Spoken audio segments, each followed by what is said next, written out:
انشاءاللہ عزیز میں چند باتیں آپ تمام کے سامنے موت کے حالات اور قبر اس تعلق سے کچھ باتیں رکھنے کی کوشش کروں گا کہ موت اس کی کیفیتیں کیا ہوں گی اور موت کے بعد ایک انسان کے ساتھ قبر میں کیا ہوتا ہے۔ اللہ رب العزت نے موت اور اس کا تذکرہ اپنی کتاب میں، نبی اکرم صلی اللہ علیہ وسلم نے احادیث کے اندر، اقوال صحابہ اور تابعین تبع تابعین بکثرت موت کے تعلق سے ہمیں تذکرے ملتے ہیں، چونکہ موت ایک ایسی حقیقت ہے جس سے دنیا کے کسی انسان کو، چاہے کسی مذہب، رنگ اور نسل اور دین اور فرقے کو ماننے والا ہو، یہ ایک ایسی متفق چیز ہے، یہ ایک ایسی چیز ہے جس پر سارے کے سارے اتفاق رکھتے ہیں، یونائٹڈ ہے کہ موت آنی ہے، چاہے وہ کسی مذہب، کسی دھرم، کسی پنتھ، کسی فرقے یا کسی جو ہے رنگ اور نسل سے تعلق رکھتا ہو۔ ایسا آپ کو کبھی سننے میں نہیں آئے گا کہ یہ لوگ موت پر اعتماد نہیں کرتے یا موت پر بھروسہ نہیں کرتے یا موت کا ان کے پاس کوئی تصور نہیں ہے یا موت کا معاملہ نہیں ہے۔ اس چیز میں اختلاف ملے گا کہ رب ایک ہے، دو ہے، تین ہے یا سینکڑوں ہیں۔ اس چیز میں بھی اختلاف ملے گا کہ فلاں انبیاء ہے یا نہیں ہے، اس میں اختلاف۔ اس چیز میں اختلاف ملے گا کہ نیکی اور بدی کیا ہے، حرام اور حلال کیا ہے، لیکن اس چیز میں کسی کو اختلاف نہیں ہے، موت ایک اٹل حقیقت ہے اور انسان کو اس مرحلے سے گزرنا ہے، اس لیے کہ جو ذی نفس ہوتا ہے، پیدا ہوتا ہے، اس کو اس کی نفس پھر ختم ہوتی ہے، وہ خاتمے کو موت کہا جاتا ہے عربی زبان کے اندر۔ مرنا جس کو کہیں گے عام زبان میں جو ہے اردو زبان میں جس طرح ہم کہتے ہیں، یا مرتیو کہتے ہیں کہ انسان مر جاتا ہے، ختم ہو جاتا ہے، فنا ہو جاتا ہے، تو جو پیدا ہوا اسے ختم ہونا ہے، اس چیز پر سبھی کا جو اتفاق ہے۔ اسلام ایک ایسا عالمی دین ہے جس نے انسانوں کے تمام سوالات کے جواب دیے۔ یہ وہ دین ہے جو انسانوں کو تعلیم دیتا ہے کہ تم دنیا میں کیوں آئے ہو، یہ وہ دین ہے جو یہ تعلیم دیتا ہے کہ تمہیں کیا کرنا ہے اس دنیا میں، یہ وہ دین ہے جو یہ بتاتا ہے کہ تم مرنے کے بعد کہاں جانے والے ہو، اور یہ وہ دین ہے جو بتاتا ہے کہ مرنے کے بعد تمہارے ساتھ کیا ہونے والا دوبارہ اٹھنے کے بعد، یہ وہ دین ہے بتاتا ہے کہ اچھے کرم، اچھے کام، نیکی کرنے والوں کا کیا انجام ہوگا، یہ وہ دین ہے جو بتاتا ہے کہ برے کرم، سو کرم، برے کام کرنے کا نتیجہ کیا ہوگا، گناہ اور معصیت والے کہاں جائیں گے اور کیا سلوک ہوگا۔ تو گویا اسلام وہ دین ہے جس نے پیدائش سے لے کر موت تک، موت کے بعد اٹھائے جانے کو اور اس کے بعد کے تمام مرحلے کو اپنے ماننے والے کو بتفصیل ڈسکس کیے، بتفصیل بیان کیے کہ اے لوگوں یہ ہے تمہارا معاملہ، اور اس کی ساری تعلیمات، اس کا سارا جو کچھ اس نے کہا ہے، یہ ساری انسانیت کے لیے۔ اسلام کوئی ایک ایسا دین یا مذہب نہیں ہے جو کسی مذہب یا جاتی یا رنگ یا نسل یا قوم کے لیے آیا ہے، یہ وہ دین ہے جو ساری انسانیت کے لیے آیا ہے۔ اور تین اہم سوال جس کو انسان بار بار اٹھاتے رہے ہیں اور آج بھی یہ سوال انسان کو چبھتے ہیں، اس کا جواب اسے نہیں مل پاتا، اسلام نے ان سوالات کے مفصل جواب دیے۔ پہلا سوال، ہم کہاں سے آئے ہیں؟ دوسرا سوال، ہم کیوں آئے ہیں اس دنیا کے اندر، کیا مقصد ہے؟ تیسرا سوال، اس دنیا کے بعد کیا ہونے والا ہے آخر، کیا ہم مرکب جائیں گے اور مٹی بن جائیں گے، کیا ہمارے کرموں کے حساب سے ہم دوبارہ اٹھائے جائیں گے یا نہیں اٹھائے جائیں گے، کیا ہونے والا ہے، یا پھر سب اٹھ کے سیدھے جنت میں، سورگ میں چلے جائیں گے، یا نرک جیسی یا جہنم جیسی کوئی چیز بھی ہے جس میں گناہگار اور سزا یافتہ لوگوں کو سزا ملے گی۔ تو اسلام کلیئر کٹ بہت ہی واضح انداز میں جواب دیتا ہے، ہم اللہ رب العزت کی طرف سے دنیا میں بھیجے گئے ہیں۔ تو ہم کہاں سے آئے ہیں؟ ہم جنت سے نکلے ہیں، آدم ہمارے باپ جنت میں بنائے گئے تھے، ہم وہاں سے نکلے تو ہم جنت سے آئے ہیں۔ اس دنیا میں کیوں آئے ہیں؟ سورہ زاریات سورہ نمبر 51 آیت نمبر 56، وما خلقت الجن والانس الا لیعبدون، تمہیں ہم نے دنیا میں جن اور انس کو اس لیے بھیجا تاکہ تم لوگ ہماری عبادت کر کے آؤ۔ تو اللہ نے مجھے اور آپ کو اور سارے مانووں کو اور سارے انسانوں کو اس لیے بنایا صرف اور صرف کہ وہ ایک اللہ کی پرستش، عبادت، پوجا اور اسی کی جو ہے بات کو مانے اور اسی کے طریقے پر چلے، یہ دنیا میں آنے کا مقصد ہے۔ اور اس کے بعد کیا ہونے والا ہے، ہم کہاں جائیں گے؟ تو اسلام نے clear cut open guidelines دیے کہ تم مرنے والے ہو، اور یہ آنکھ بند ہونے کے بعد، یہ دنیا سے اٹھنے کے بعد تم ختم نہیں ہونے والے ہو انسانوں۔ اس کے بعد ایک لا تعداد اتنی لمبی زندگی جس کو ڈیفائن نہیں کیا سکتا، اس کو قرآن نے خلد کہا، ہمیشہ ہمیشہ ہمیشہ ہمیشہ چلنے والی زندگی، جس کا ایک ایک ایک دن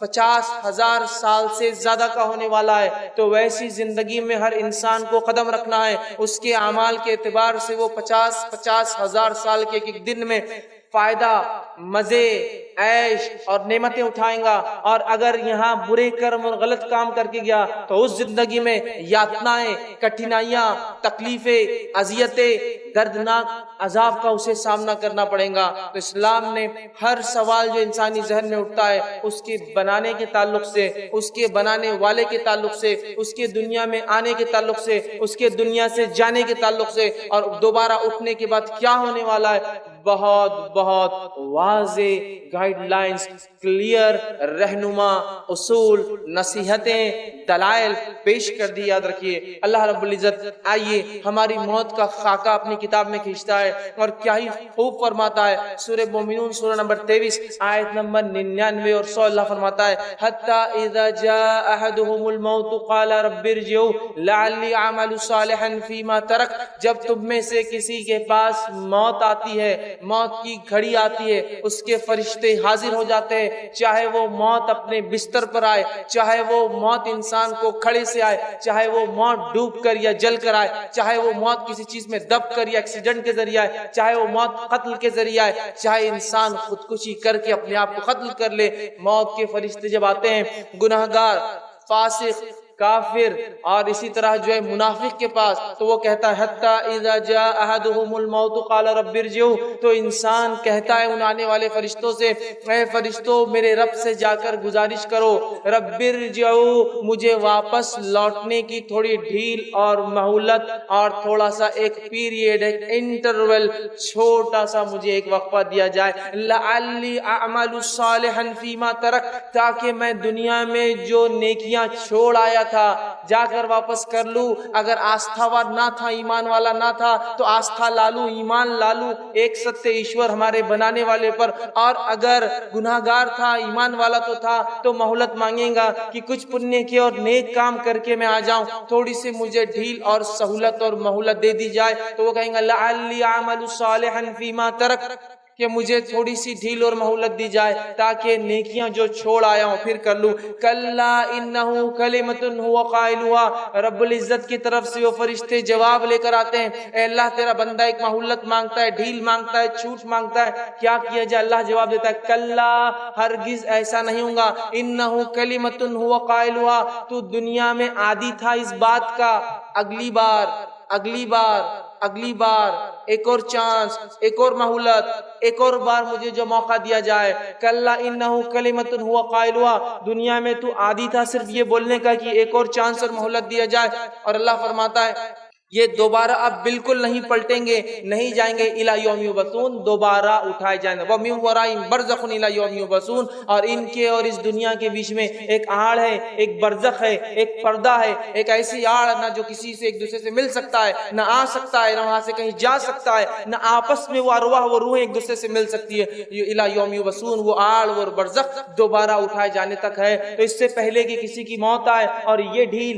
یہ سہولت اور یہ مہلت ہم مانگے جو کہ کسی کو آج تک نہیں دی گئی اور نہ ہی قیامت تک کسی کو ملیں گی، لہٰذا اچھے اعمال کر کے جو فرشتے آئے خوشی خوشی ہم ان کے ساتھ نکل کر چلے جائے، ورنہ وہ فرشتے آ جائیں گے، پھر ہم ڈھیل اور مہلت مانگیں گے، گڑ گڑائیں گے، آہو بکا کریں گے، چیخیں گے اور چلائیں گے، ہم چیخیں گے اور چلائیں گے، لیکن سارے لوگ موت اور میت ہے کہہ کر سمجھ نہیں پائیں گے، لیکن وہ میت و مرنے والا خوب گڑ گڑائیں گا، آہو بکا کریں گا۔ اللہ رب العزت نے اس بات کو سورہ قاف سورہ نمبر 50 آیت نمبر 19 میں یوں دہرا فرمایا وَجَاءَتْ سَكْرَةُ الْمَوْتِ بِالْحَقِّ، اور موت کی سکرات، موت کی سختیاں حق کو لے کر آ پہنچی ہے۔ اب غائب کے دروازے کھل چکے ہیں، فرشتے نظر آنے لگے ہیں اور غائب کی دنیا دکھ رہی ہے، فرشتے اپنی جماعت کے ساتھ آئے ہیں، ملک الموت اس روح کو لینے آئے ہیں، جیسے اس کے اعمال ہوں گے ملک الموت اپنا چہرہ اور ساتھ لانے والے اپنے ساتھیوں کے چہرے خوشنما اور بدنما اس کے اعتبار سے آئیں گے، اور آ کر اس شخص کی سخت گرفت کریں گے، پکڑیں گے، اور اس کے اعمال کے اعتبار سے وہیں سے اس کو سزا یا جزا کا ایک مرحلہ شروع ہو جائے گا کہ جو ہے کافر تھا وہیں سے مار پیٹ، اور قرآن کہتا ہے تھپڑ رسید کریں گے فرشتے اس کو، اس کے پیٹھ پر، اس کے چہروں اور گالوں کے اوپر، اور وہیں نیکوکار ہوگا، اس کو خوشخبریاں سنائی جائیں گی، اس کی روح مچلیں گی کہ کاش میں جلدی نکل جاؤں، اس لیے کہ فرشتے جو خوشخبری سنا رہے ہیں وہ میرے لیے ہے، اور میرے رب نے میرے لیے اتنی ساری نعمتیں اٹھا رکھی ہے، وہ نکلنے کو بہرحال تڑپیں گا۔ تو یاد رکھیے موت کی سختیاں حق کو لے کر آ پہنچی۔ قرآن کہہ رہا ہے وجات سکرت موت بالحق، موت کی سکرات نزع کی کیفیت حق کو لے کر آ گئی، اور حق اس کے سامنے واضح ہو جاتا ہے۔ انسان جو دنیا میں جیتا ہے اور شروعات سے لے کر خاتمے 4 مرحلے میں زندگی کو گزارتا ہے۔ پہلا مرحلہ عالم ارواح، جب پیدائش سے پہلے میں جہاں تھا اور آپ جہاں تھے۔ دوسرا مرحلہ یہ دنیا کی زندگی جس میں میں اور آپ گزر رہے ہیں، اور جتنے مجھے سن رہے ہیں اور جتنے انسان ابھی زندہ ہیں گزر رہے ہیں۔ تیسرا مرحلہ موت کے بعد وہ نیچے جو قبر کے اندر یا جہاں کہیں جانور نے کھایا ہو، جلا کر راکھ بنا کے اڑا دیا گیا ہو، پانی کے ذریعے بہا دیا گیا ہو، یا آنکھ کے اندر کرنٹ دے کر اسے ختم کر کے مٹی بنا دیا گیا ہو، وہ زندگی، وہ ایک اور زندگی، تیسرا اسٹیج۔ پھر اس زندگی کے بعد چوتھا مرحلہ ہے، انسان پھر اٹھائے جائیں گے اور اس کے بعد اعمال کے اعتبار سے جنت یا جہنم میں جائیں گے۔ تو زندگی کے 4 مرحلے ہیں۔ عالم ارواح پیدائش سے پہلے یہ زندگی جس سے میں اور آپ گزر رہے ہیں، وہ زندگی جو موت کے بعد اس گڑھے اور قبر کے اندر اور برزخ میں آئیں گی، اور چوتھی وہ زندگی جو دوبارہ ہم سب انسان، آدم کی اولاد جو ہے، ایک ماں باپ کی جو اولاد ہے، سب اٹھائے جائیں گے، اچھے اور برے، کارے اور گورے، اونچے اور نیچے، اور سب کے ساتھ اللہ رب العزت فیصلہ کرے گا، انصاف کرے گا، ذرہ برابر بھی کسی کے ساتھ نا انصافی نہ ہوں گی۔ 4 زندگیوں کے مرحلے ہوتے ہیں، اس سے مجھے اور آپ سب کو گزرنا ہے۔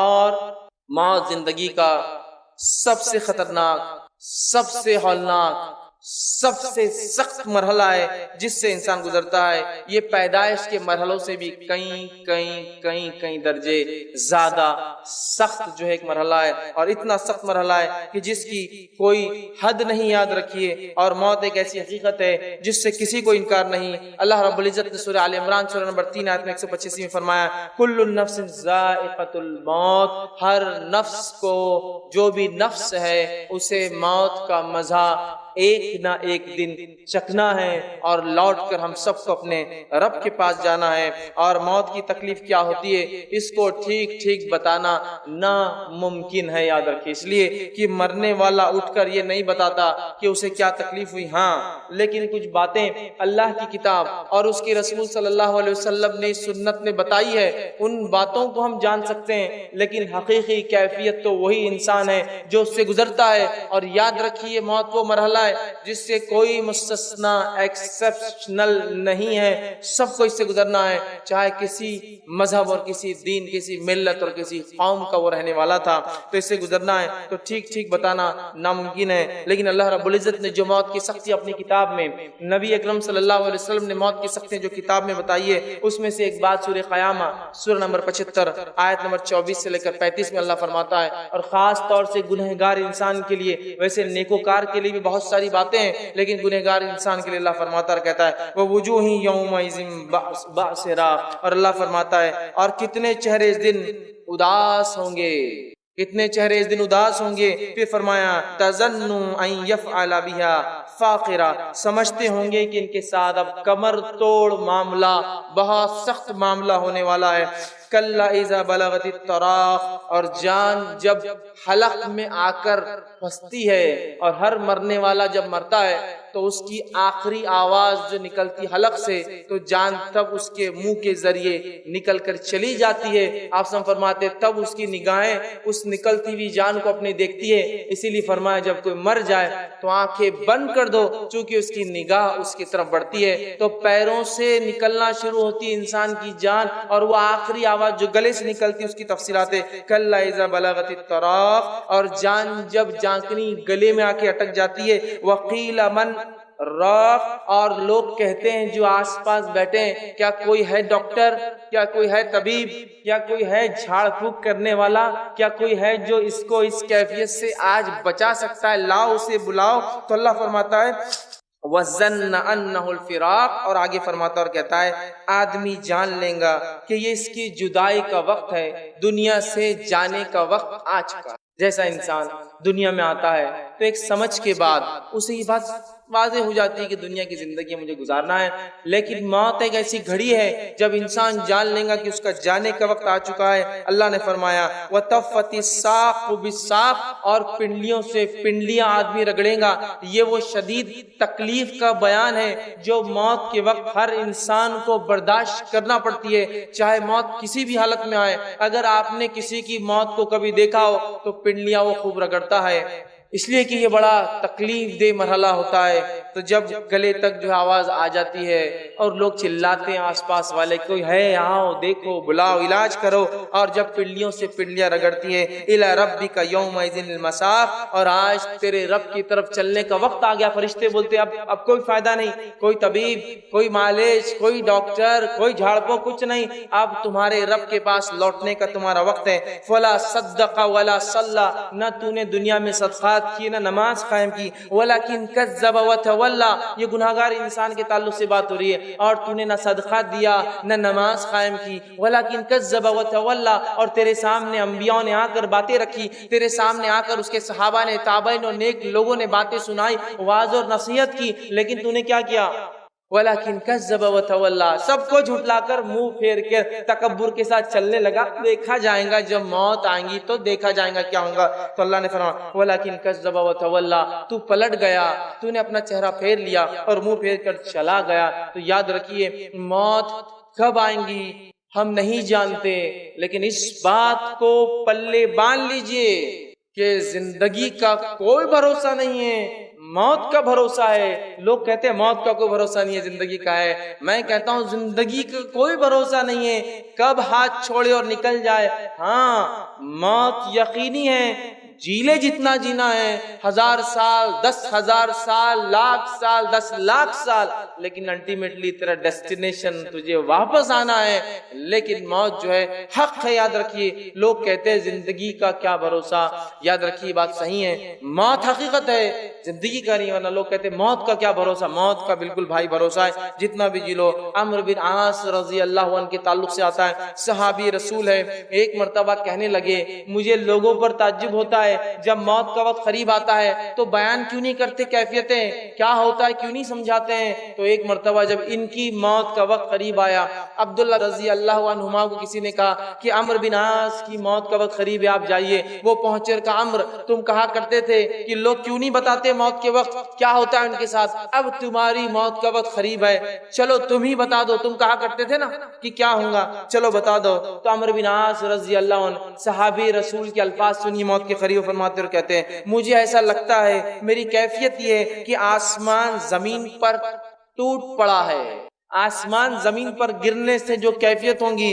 تو میری تکلیف ایسی ہے جیسے آسمان زمین پر ٹوٹ پڑا ہے، میں اس کے بیچ میں زمین اور آسمان کے پس رہا ہوں، یہ میری تکلیف ہے۔ اور میری گردن پہ لگتا ہے کسی نے پہاڑ رکھ دیا ہے، اس شدید تکلیف میری گردن میں پہاڑ رکھا ہوا ہے، اور جو ہے میرے پیٹ میں لگتا ہے کسی نے کھجور کے کانٹے بھر دیے جو بہت لمبے اور سخت ہوتے ہیں، اور ایسا لگتا ہے میری سانس سوئی کے ناکے، سوئی کا سوراخ ہوتا ہے نا، ایسا لگتا ہے سانس لینے میں اتنی شدید تکلیف ہے جیسا سوئی کے ناکے سے ہوا آ رہی ہے اور جا رہی ہے۔ شداد بن اوس رضی اللہ عنہ یہ ایک صحابی رسول تھے، یہ موت کی کیفیت کو فرمایا کرتے تھے اور کہتے تھے کہ موت کا لمحہ دنیا اور آخرت کی تمام ہولناکیوں سے زیادہ خطرناک ہے، موت کا لمحہ دنیا اور آخرت کی تمام ہولناکیوں سے زیادہ خطرناک ہے۔ اور فرمایا کرتے تھے کہ اس کی ہولناکی ایسی ہے کہ یہ آروں کے چیرنے سے زیادہ سخت ہے۔ کسی زندہ انسان کو آرے سے چیرے اور اس کو موت نہ آئے تو کیسی تکلیف ہوں گی، تو وہ کہتے ہیں آروں سے چیرنے سے زیادہ سخت ہے، اذیت ناک ہے، اور قینچیوں سے کاٹنے سے زیادہ سخت ہے کہ زندہ انسان کو قینچی سے کوئی کاٹ دے اور اگر موت نہ آئے تو کیسی تکلیف ہوں گی، تو قینچیوں سے کاٹنے سے زیادہ سخت ہے، ہڈیوں کے ابالنے سے زیادہ سخت ہے، مطلب اتنی تکلیف جس میں ہوتی ہے ایسے ہڈیوں کو زندہ انسان کو ابالا جا رہا ہے۔ آگے کہتے ہیں اگر مردہ اٹھ کر موت کی سختیاں بیان کر دے تو تم لوگ نیند اور چین چھوڑ دو گے اور آرام نہیں کرو گے، صرف اچھے اعمال میں لگ جاؤ گے تاکہ آخرت بن جائے۔ اسی طرح ہم دیکھتے ہیں خود نبی اکرم صلی اللہ علیہ وسلم جب آپ کی وفات کا وقت قریب آیا، جب آپ کے انتقال کا وقت قریب آیا، یہ انسانوں میں سب سے نیک انسان تھے جس کو دنیا نے کبھی دیکھا ہے اور دیکھیں گی. یاد رکھیے نبی اکرم صلی اللہ علیہ وسلم چونکہ وفات سے، انتقال سے کوئی مستثنا نہیں ہے. آدم علیہ السلام آئے تو دنیا سے چلے گئے، نوح آئے تو وہ بھی چلے گئے، ابراہیم آئے تو وہ بھی جانے کے لیے چلے گئے، موسیٰ بھی آئے تو چلے گئے، عیسیٰ علیہ السلام اٹھا لیے گئے، لیکن آئیں گے چونکہ موت ضروری ہے. پھر اپنی زندگی 40 سالہ گزار کے موت اور وفات پھر پا کے جائیں گے. نبی اکرم صلی اللہ علیہ وسلم آئے تو آپ بھی چلے گئے. تو آئیے آپ صلی اللہ علیہ وسلم کی کیا کیفیت تھی. نبی اکرم صلی اللہ علیہ وسلم کی کیفیت کے تعلق سے آتا ہے، بخاری کی روایت ہے، ماں عائشہ رضی اللہ عنہا فرماتی ہے اور کہتی ہے اللہ کے رسول صلی اللہ علیہ وسلم کی کیفیت موت کے وقت یہ تھی، آپ کی وفات کے وقت کیا اپنے داڑھی کو بار بار وہ کرتے، چہرے مبارک پر بار بار ہاتھ پھیرتے، اپنے چہرے پر بار بار پانی ڈالتے اور پانی ڈال ڈال کر یہ کہتے سبحان اللہ ان للموت لسکرات. اللہ کی ذات پاک ہے، موت کے لیے بہت سختیاں ہیں. اللہ کی ذات پاک ہے اور موت کے لیے بہت سختیاں ہیں. آپ کے تعلق سے آتا ہے کہ پھر آپ کہتے کہ مجھے وضو کرنا ہے، آپ کو نماز کے لیے وضو کروایا جاتا، اس حالت میں بھی آپ نماز کو جانے کی کوشش کرتے، وضو کرتے اور آپ بے ہوش ہو کر گر جاتے، پھر آپ پانی مارا جاتا، آپ پھر ہوش میں آتے، پھر وضو کرتے اور پھر بے ہوش ہو جاتے، پھر آپ کو ہوش میں لایا جاتا، پھر آپ وضو کرتے، پھر بے ہوش ہو جاتے اور اسی کیفیت میں اپنے چہرے پر آپ ہاتھ پھیرتے، داڑھی پر ہاتھ پھیرتے، پانی مارتے اور کہتے سبحان اللہ اللہ کی ذات پاک ہے.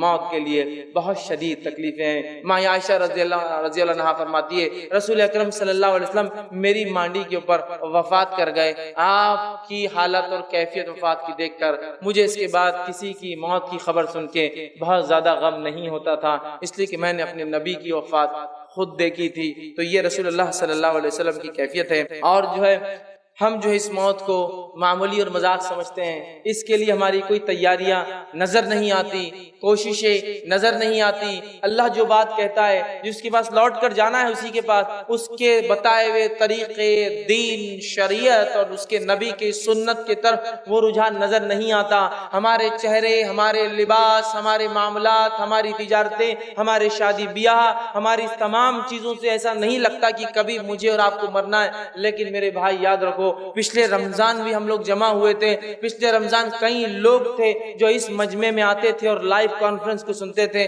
آج ان میں سے خود آپ گواہی دے سکتے ہیں کئی لوگ موجود نہیں ہیں، اور اگلے رمضان شاید بہت سارے لوگ خود مقرر اور سننے والوں میں سے کئی لوگ دنیا سے چلے جائے، اس لیے کہ آئے ہیں تو واپس تو جانا ہے. اس کی تیاری جانے سے پہلے مجھے اور آپ کو کرنی ہے، یاد رکھیے.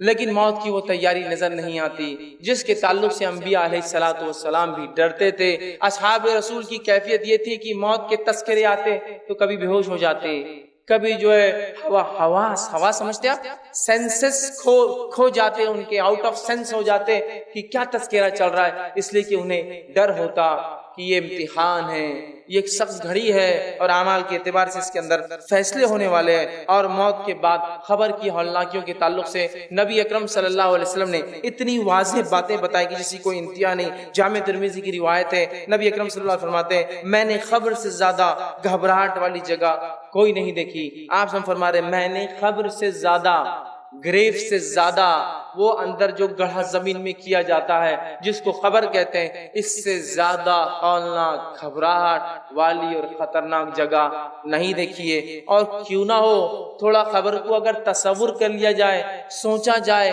مٹی کا گھروندہ ہے، مٹی کا بچھونا ہے، مٹی کا اوڑھنا ہے، آزو مٹی ہے اور بازو مٹی ہے، من بھر مٹی اوپر سے بھی ڈال دی گئی ہے، نہ کوئی سوراخ ہے، نہ کوئی دیا ہے، نہ کوئی لائٹ ہے، نہ کوئی چھوٹا سا ٹمٹما ہے کہ جس سے کچھ روشنی مل جائے. سانپ اور بچھو ہے، جانور اور کیڑے اور مکوڑوں کا گھر ہے، انسان جن گل اور سڑ جاتے ہیں. لیکن یاد رکھیے اللہ رب العزت دوبارہ اٹھا کر عالم برزخ میں اپنی قدرت سے ان کو ان کے اعمال کے اعتبار سے گرفت کرتا ہے. اور خبر ایک بہت ہی سخت جگہ ہے، اور اسی خبر کے فتنے سے نبی اکرم صلی اللہ علیہ وسلم پناہ مانگتے. مسند احمد کی روایت ہے آپ صلی اللہ علیہ وسلم دعائیں سکھلاتے تھے کہ کیا دعائیں کرنا ہے کہ ہم قبر میں آزمائے نہ جائیں، کہ ہمیں قبر کے عذاب سے بچا لیا جائے، ہمیں قبر کی سختیوں سے جو بچا لیا جائے. اسی طرح ہم دیکھتے ہیں سنن نسائی کی روایت ہے رسول اللہ صلی اللہ علیہ وسلم فرماتے ہیں، غور سے سنیے روایت کا، فرماتے ہیں کہ تم لوگ فتنے قبر میں دجال سے بھی زیادہ جو ہے آزمائے جاؤں گے. تم لوگ فتنے قبر میں دجال سے بھی زیادہ. دجال کا فتنہ جب سے دنیا بنی ہے تو ختم ہونے تک دجال کا فتنہ سب سے بڑا فتنہ ہے. اس کے فتنے کی شدت یہ ہے کہ آدم علیہ السلام نے اس کے تعلق سے اپنی قوم کو ڈرایا، نوح علیہ السلام نے اپنی قوم کو نصیحت کی اور واعظ کیا، جبکہ یہ آنے والا ہے امت محمدیہ کے اندر، لیکن پہلے نبی اور پہلے رسول نے اس سے ڈرایا تو کہا تم قبر میں دجال کے فتنوں سے زیادہ جو ہے آزمائے جاؤں گے. اس بات کو سن کر صحابہ زار و قطار رونے لگے کہ کیا اتنی سخت آزمائش ہماری قبروں میں ہونے والی ہے؟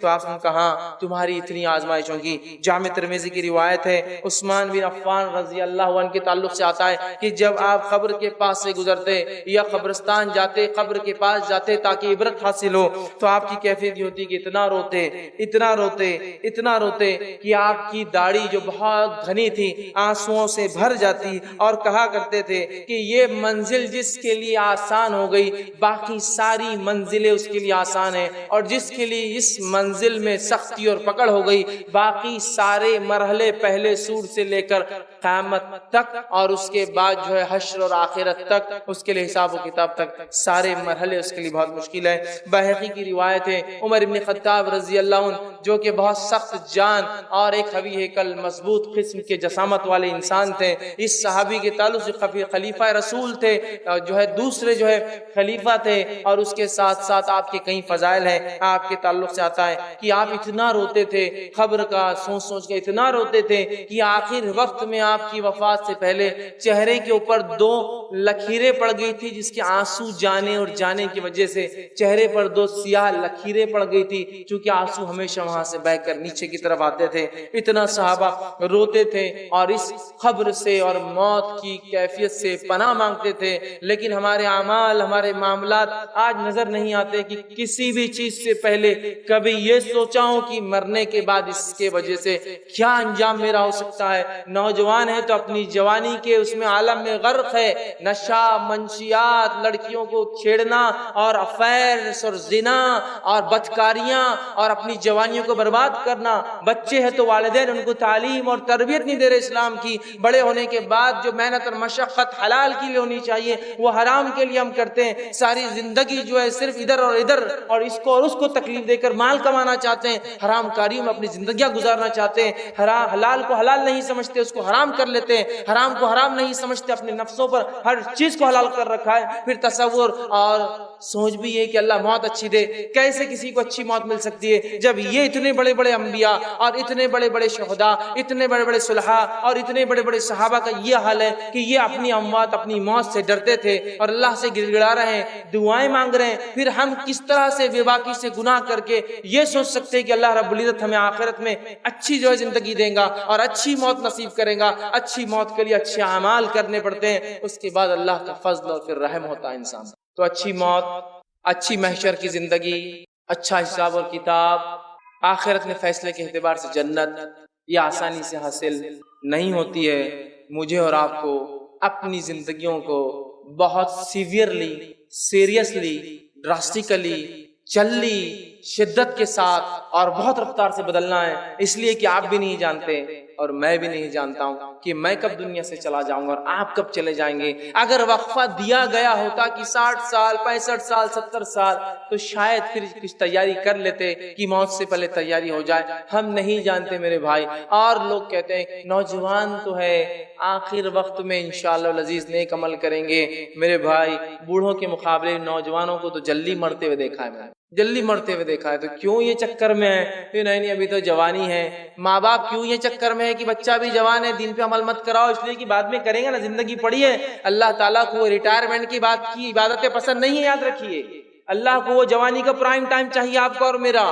اللہ کو جس چیز کے لیے حکومت کہہ رہی ہے تم بیکار ہو ہمارے لیے چلے جاؤ، وہ چیز اللہ کے لیے دینا چاہتے ہیں کہ جب زندگی بھر تو رشوت خوری، لوٹ مار، کھسوٹ سب کر لیں گے اور 58 اور 60 سال کے بعد ریٹائرمنٹ لے کر اللہ اللہ کر لیں گے، حج کر لیں گے، داڑھی رکھ لیں گے. ارے جس عمر کو تو حکومت کہہ رہی بیکار ہو گیا تو گھر جا کر بیٹھ، اس عمر کو اللہ کے لیے دینا چاہتے ہیں. اور اپنی جوانیوں کو والدین خود بچوں کو کہتے ہیں کہ ابھی ضرورت نہیں ہے، تو کیا تم لکھا کر لائے ہو تمہارے بچے کتنے دن جئیں گے، اور کیا میں لکھا کر لایا ہوں کہ میں اتنے دن میں مروں گا اور بوڑھا ہوں گا؟ ہمیں اپنی زندگیوں کو بہت جلدی تبدیل کرنا ہے، اس سے پہلے کہ موت کا شکنجہ کس لیا جائے، فرشتوں کو آرڈر اور حکم دے دیا جائے، پھر اس کے بعد ہم کہیں حتی اذا جاء احدهم قال رب ارجعون، اے اللہ تھوڑی سی مہلت دی جائے، واپس ریٹرن لوٹنا ہے، نیک کام کرنا ہے، لعلی اعمل صالحا فیما ترک، جو نیکیاں تیرے نبی بتا کر گئے تھے، تیرے دین و شریعت نے بتائی تھی، میں کر کے آؤں۔ نہیں ملنے والا یہ موقع یاد رکھیے، نہیں ملے گا، اور انسان کی فطرت ہے، اسے کہا جائے نماز اگلے جمعے سے، دیندار بنو اگلے رمضان سے، اچھا پڑھو اگلے سیمسٹر سے، فلاں کام اگلی فصل سے، اچھا بزنس کرو اگلے سیزن سے، اگلا اگلا اگلا موقع چاہیے۔ اللہ کہتا ہے کلا نہیں ملنے والا تجھے اگلا موقع، چونکہ تیری فطرت ہے اگلا موقع چاہیے اور تو کرتا نہیں اعمال، لہٰذا اپنی زندگیوں کو بہت جلدی تبدیل کرنا ہے۔ میں اور آپ نہیں جانتے کیا حال ہونے والا ہے۔ ابن ماجہ کی روایت ہے، ابو ذر غفاری رضی اللہ عنہ فرمایا کرتے تھے، جب برزخ اور موت کی کیفیت اللہ کے رسول صلی اللہ علیہ وسلم بیان کی تو کہنے لگے کاش کہ میں درخت ہوتا، لوگ آتے کاٹتے سکھا کے مجھے جلا دیتے، میں انسان پیدا نہ ہوا ہوتا، اس لیے کہ درخت سے پوچھ نہیں ہونے والی، مجھ سے اللہ رب العزت پوچھ کرنے والا ہے۔ کتاب الزہد کے اندر ابو ہریرہ رضی اللہ عنہ کے تعلق سے آتا ہے کہ جب آپ کی موت کا وقت قریب آیا، انتقال کا وقت قریب آیا، دنیا سے کوچ کر جانے کا وقت قریب آیا تو رونے لگے۔ یہ بھی ایک خوش نصیبی کی موت ہے کہ انسان بیمار ہو اور توبہ کا موقع ملے، اچانک آنے والی موتوں میں توبہ کا موقع نہیں ملتا۔ تو بہرحال تو رونے لگے اس موت کی کیفیت میں، اور روتے روتے جو ہے لوگوں نے پوچھا اے ابو ہریرہ کیوں روتے ہو، کیا دنیا سے جانے کا غم ستاتا ہے تمہیں؟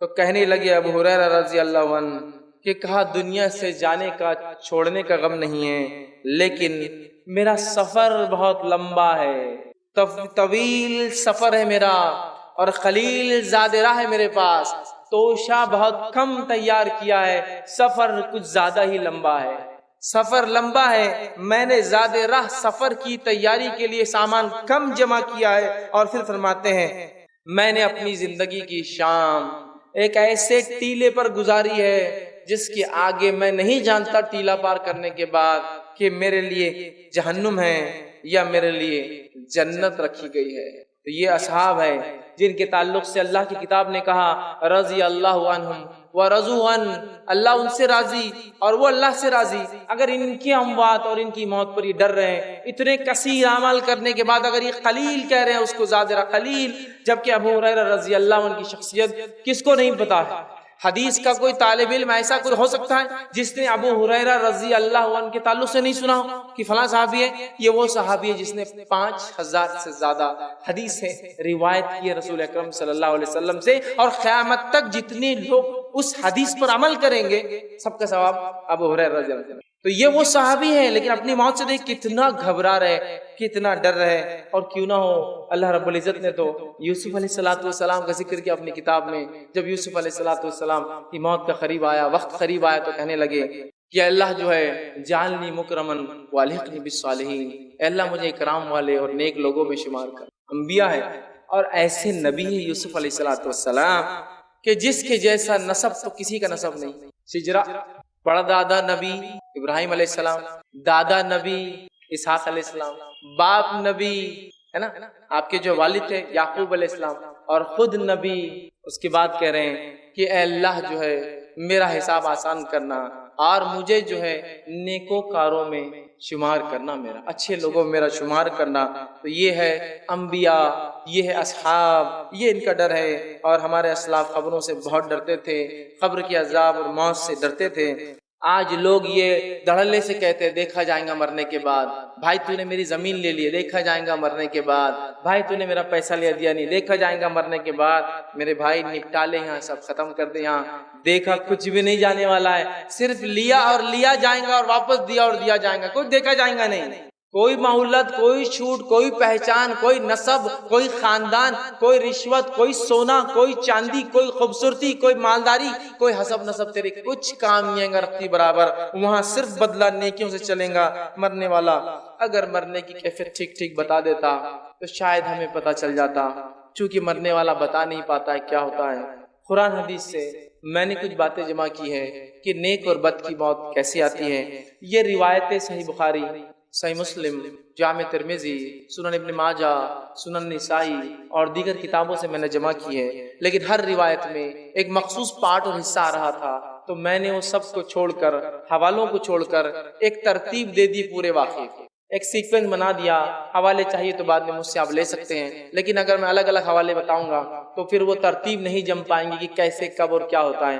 لہٰذا میں نے سب روایتوں کو ملا کر ایک ترتیب وار واقعہ آپ کے سامنے میں بیان کر رہا ہوں، تاکہ ایک تسلسل کے ساتھ ایک سیکوینس میں سٹوری یا ایک سیکوینس میں واقعہ آپ کے سامنے آ جائے، ورنہ الگ الگ حوالے میرے پاس پورے موجود ہیں۔ تو آئیے اچھے اور برے کے ساتھ کیا ہوتا ہے اس کی تفصیلات ہم دیکھتے ہیں، تاکہ ہمیں پتہ چل جائے موت کیسی کیفیت اور موت کے بعد کیا ہونے والا ہے۔ تو آئیے سب سے پہلے نیک انسان سے شروع کرتے ہیں، سیدھے ہاتھ والے لوگوں سے شروع کرتے ہیں، جنتی لوگوں سے شروعات کرتے ہیں، اللہ کے انبیاء، صلحاء مطلب صالحین، صدیقین، شہداء اور نیکوکاروں سے شروع کرتے ہیں، ان کی کیفیت کیا ہوں گی نیک لوگوں کی۔ تو سب سے پہلی چیز، جب موت کا وقت آتا ہے تو نیک لوگوں کے پاس فرشتے سورج جیسی روشن شکلیں لے کر آتے ہیں، کبھی ایک، کبھی دو اور کبھی اس سے زائد آتے ہیں، چمکدار روشن شکلیں لے کر آتے ہیں، خوشبودار جو ہے خوشبو کے ساتھ، اور جو اچھے اچھے چہروں والے فرشتے اس کے پاس آتے ہیں، اور اس کے لیے خوشبودار کفن کو ساتھ لاتے ہیں جو ریشم کا بنا ہوا ہوتا ہے، اور وہ کفن خوشبودار کفن لے کر آتے ہیں، اور آنے کے بعد ملک الموت اور دیگر فرشتے اس شخص کو سلام کرتے ہیں، اس کو دعا دیتے ہیں، اور یہی پہلا مرحلہ ہے، وہ سمجھ جاتا ہے کہ میرے لیے رائٹ چیز ہونے والی ہے، چونکہ سلام کیا گیا مجھے، تو سلام کرتے ہیں۔ اس لیے میں بار بار کہتا ہوں لوگوں سے، پہچان ہو تو ایسی ہو کہ فرشتے سلام کرے اور اس کا انتظار وہاں ہو۔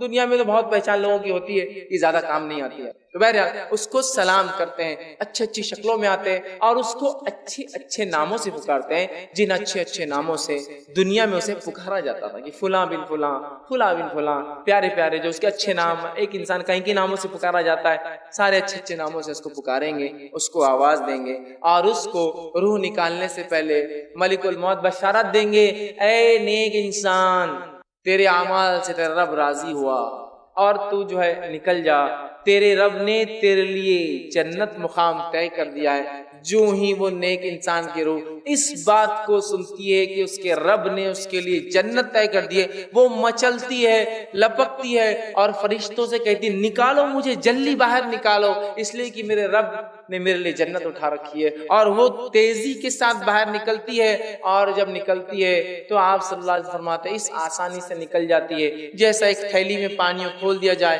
پانی گر جاتا ہے، اس طرح سے ایزیلی وہ جو ہے روح نکل جاتی ہے۔ اور نکلنے کے بعد فرشتے جو معطر خوشبودار کفن، دنیا میں تو ہم بہت خوشبو لگاتے ہیں نا، یہ خوشبو اصل ہے جو مرنے کے بعد ملے انسان کو، تو معطر ایک کفن جو ریشمی ہوتا ہے، ریشم کا بنا ہوا ہوتا ہے، لا کر اس کفن میں اس کو لپیٹ دیتے ہیں، لپیٹنے کے بعد اس کا استقبال اور ویلکم ہوتا ہے، اسے لے کر فرشتے پہلی آسمان کی طرف بڑھتے ہیں۔ پہلے آسمان پر جب وہ روح جاتی ہے، اس کی خوشبو سے پہلے آسمان کے لوگ جان لیتے ہیں کوئی نیک روح آ رہی ہے، خوشبو بتا دیتی ہے، اور دروازہ جو ہے آسمان کا کھٹکھٹایا جاتا ہے، پوچھا جاتا ہے کون، تو کہا جاتا ہے فلاں بن فلاں کی روح لائی جا رہی ہے۔ فرشتے کہتے استقبال، خوش آمدید، ویلکم، خیر، بہت خوب آئے، بہت اچھے، دروازے کھول دیے جاتے ہیں۔ پہلے آسمان کے فرشتے مبارکباد دیتے ہیں اس مبارک روح کو کہ تو بہت کامیاب روح رہی، تیرا سکسیسفل مشن رہا دنیا کے اندر، آ جا، ویلکم، سلام کرتے ہیں، اور اس کے ساتھ اس کی محبت میں چونکہ اس کی خوشبو اور نیک بندہ تھا، اس کو چھوڑنے ان فرشتوں کے ساتھ جو روح نکال کر لائے دوسرے آسمان کے دروازوں تک جاتے ہیں چھوڑنے کے لیے۔ چلو دوسرے آسمان کے دروازے پہ دستک دی جاتی ہے، دوسرے آسمان کے فرشتے بھاپ لیتے ہیں کوئی نیک روح آ چکی ہے، خوشبو سے دروازہ کھول کر سلام ہوتا ہے، ویلکم کیا جاتا ہے، استقبال کیا جاتا ہے، مبارکبادیں دی جاتی ہے کہ تم کامیاب رہے اپنی زندگی کے اندر، آؤ۔ اور پھر تیسرے آسمان تک سارے لوگ مل کر فرشتے چھوڑنے جاتے ہیں، چھوڑ کر آتے ہیں، مرحلہ 1 2 3 4 5 6 7ویں آسمان تک جاتا ہے۔ پھر 7ویں آسمان پہ جانے کے بعد اللہ تعالیٰ آواز دیتا ہے اور کہتا ہے، حکم دیتا ہے اور کہتا ہے اسے لے جا کر میرے بندے کو وہیں ڈال دو، اس لیے کہ میں نے اسے مٹی سے پیدا کیا تھا اور دوبارہ اسی سے اٹھانے والا ہوں۔ اور اللہ فرماتا ہے اس کا نام علیین، نیک لوگوں کے رجسٹر میں لکھ دو، اس کا نام اچھے لوگوں کے کھاتے میں ڈال دیا جائے، اور علیین کے اندر نیکوکاروں کی بک رجسٹر ہے، اس رجسٹر میں اس کا نام اندراج رجسٹر لکھ دیا جاتا ہے کہ نیک انسان ہے۔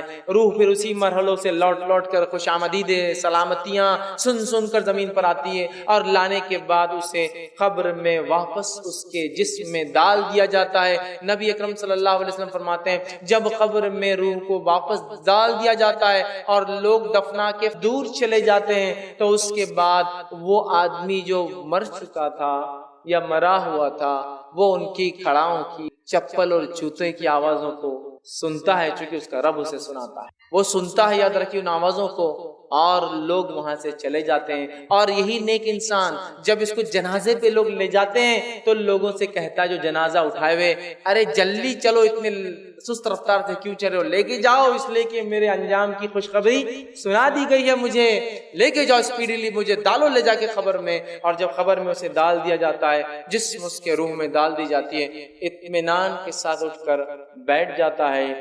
اب وہ دو لوگ آتے ہیں جو اللہ کی طرف سے اپوائنٹڈ ہے، جو آ کر سوال کرتے ہیں، دو فرشتے، ایک منکر دوسرا نکیر۔ نبی اکرم صلی اللہ علیہ وسلم فرماتے ہیں منکر اور نکیر کی کیفیت یہ ہے، کالا اور سیاہ چہرہ ہے دونوں کا، اسی کے ساتھ ساتھ موٹی موٹی لال لال آنکھیں ہوں گی، اور بیل کے سینگوں سے زیادہ بڑے بڑے دانت ہوں گے، اور جب آئیں گے تو زمین کو پھاڑتے ہوئے آئیں گے، سیدھے نازل نہیں ہوں گے، زمین کو کاٹتے ہوئے اپنے دانتوں سے چیرتے ہوئے آئیں گے قبر میں، اور آواز بجلی سے زیادہ تیز گرجدار آواز میں بات کرتے ہوں گے، اور آ کر جو ہے اس روح سے جو نیک تھی، چاہے بد ہو یا نیک ہو، ان کا رویہ دونوں کے ساتھ سخت ہوتا ہے، آ کر بجلی جیسی کڑکتی ہوئی آواز میں پوچھتے ہیں من رب کا، تیرا رب کون تھا؟ دوسرا سوال کرتے ہیں من نبی کا، تیرا نبی کون تھا؟ تیسرا سوال کرتے ہیں ما دینو کا، تیرا دین کیا تھا؟ تین سوال کریں گے، سوال دکھنے میں بہت چھوٹے ہیں، جواب بھی معلوم ہے، اللہ، محمد صلی اللہ علیہ وسلم، اسلام۔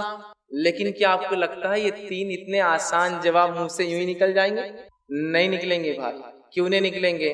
برے آدمی کا جب لوں گا تفصیلات ڈسکس، تو وہ جواب دیں گا اطمینان کے ساتھ، سوالات کے مرحلے میں دکھائی دیں گا سورج ڈوبتے ہوئے نیک انسان کو، سورج غروب ہوتے ہوئے دکھایا جائے گا، یہ سب غائب کی بات ہو رہی ہے۔ تو وہ کہیں گا فرشتوں سے فرشتوں ان کے نکیر رک جاؤ، عصر کی نماز کا وقت ختم ہو رہا ہے، مجھے پڑھنے دو۔ تو منکر نکیر کہیں گے خبر نماز کی جگہ نہیں، پھر اسے یاد آئے گا میں تو مر چکا ہوں، لیکن وہ زندگی میں عادی تھا نا نمازوں کا، تو اس لیے اس کو خبر میں بھی نماز یاد رہے گی۔ فرشتے کہیں گے یہ خبر ہے، یہ دنیا نہیں ہے، اس میں اعمال نہیں ہے۔ تب وہ کہیں گے کنٹینیو کرو اگلے کوشچنز تمہارے، اور فرشتے تین سوالات کریں گے۔ تین سوالات کرنے کے بعد فرشتے اسے کہیں گے آرام سے لیٹ جاؤ، آرام سے لیٹ جاؤ، جواب دے دیا۔ اور پھر ایک کھڑکی کھولی جائیں گی اور اسے جہنم دکھائی جائیں گی، اور فرشتے کہیں گے یہ وہ چیز تھی جس سے تیرے رب نے تجھے بچا لیا۔ وہ شکر ادا کریں گے اپنے رب کا۔ اور پھر ایک کھڑکی اور کھولی جائیں گی جس میں اس کو جنت میں اس کا مقام دکھایا جائے گا۔ وہ کہیں گے اللہ قیامت جلدی قائم کر تاکہ اس مقام پہ پہنچ جاؤ۔ اور فرشتوں سے کہیں گے فرشتوں ایک گزارش ہے، جا کر اللہ سے ایک مہلت مانگو، مجھے موقع دے، جا کے رشتہ داروں میں جا کر بولوں کہ مجھے کیا فائدہ ہوا ہے دنیا میں نیکیاں کرنے کا۔ فرشتے کہیں گے یہ چیز نہیں مل سکتی، جنت کا ایک لباس پہنایا جائے گا، جنت کا ایک بستر ڈالا جائے گا، جنت میں سے ایک کھڑکی کھول دی جائیں گے جس میں سے تازی ہوا جنت کی آئیں گی، اور کہا جائے گا سو جاؤ، اور اسے ایک نئی نویلی دلہن کی طرح لٹا کر، جنتی لباس پہنا کر، جنتی بستر پر ڈال کر، جنت کی کھڑکی کھول کر ہوا لیتے ہوئے سو جائیں گا۔ اب یہ روز قیامت ہی اٹھنے والا ہے۔ اس کے بعد جب وہ لیٹ جائیں گا اپنی خبر میں، تو ایک شخص وہاں آئیں گا، اور وہ شخص بہت ہی خوبصورت چہرے والا ہوں گا، اور آ کر سلام کریں گا۔ یہ پوچھیں گا تم کون ہو، کون ہو تم جو خبر میں آ گئے؟ وہ کہیں گا میں تیرے نیک اعمال ہوں، میں تیرے نیک اعمال ہوں جس کا بدلہ تجھے ابھی سے مل رہا ہے، جنت کا لباس، جنت کا بستر، کھڑکی کھلی ہے۔ اور اس کی نظر جہاں تک جاتی ہے اس کی خبر کو ایکسپانڈ پھیلا دیا جائے گا۔ ایک روایت میں 70 ہاتھ، ایک روایت کے اندر 35 ہاتھ، ایک روایت میں جہاں تک اس کی ویژن ہوں گا، آنکھیں جائیں گی، نظریں خبر وسیع کر دی جائیں گی اور نیک اعمال لا کر اس کو خوشخبری دیں گے، میں تھا تیرا وہ ساتھی جس کو تو نے بہت محبت کری، اپنے سے نزدیک رکھا اچھے اعمال کو، آج تجھے بدلہ یہ ہے اس کے بدلے کہ تو جو ہے جنت کے فائدے اٹھا رہا ہے۔ اور اسے کہا جائے گا سو جاؤ، اور وہ آنکھیں بند کر کے اطمینان کے ساتھ اب دوبارہ اٹھائے پہلے سور تک سو جائیں گا آرام سے، نرم اور نازک۔ دوسرا وہ شخص جو کفر کی حالت پر، شرک کی حالت پر، نفاق کی حالت پر، کبائر کے ارتکاب کی حالت پر، یا جو ہے گناہ اور معصیتوں کے اندر اپنی زندگی ڈبائے ہوئے تھا، اس کی موت کی کیفیت کیسی آتی ہے؟ اللہ کے رسول فرماتے ہیں، بہت ساری روایتوں کو ملا کے میں نے پھر ایک مجموعہ بنا دیا کہ اس کے ساتھ کیا ہوتا ہے، حوالے میرے پاس موجود ہے، آپ بعد میں دیکھ سکتے ہیں۔ جب ایسے آدمی کی موت کا وقت قریب آتا ہے تو فرشتے ملک الموت اور دوسرے فرشتے انتہائی بدصورت گندی صورتوں میں آتے ہیں، بدبودار سڑے ہوئے مردار گوشت کی بدبو جیسی آتی ہے، ویسا ٹاٹ سمجھتے ہیں؟ ٹاٹ وہ جو ہوتا ہے نا تھیلے جس کو بولتے ہیں، ٹاٹ کا بدبودار جو سڑے ہوئے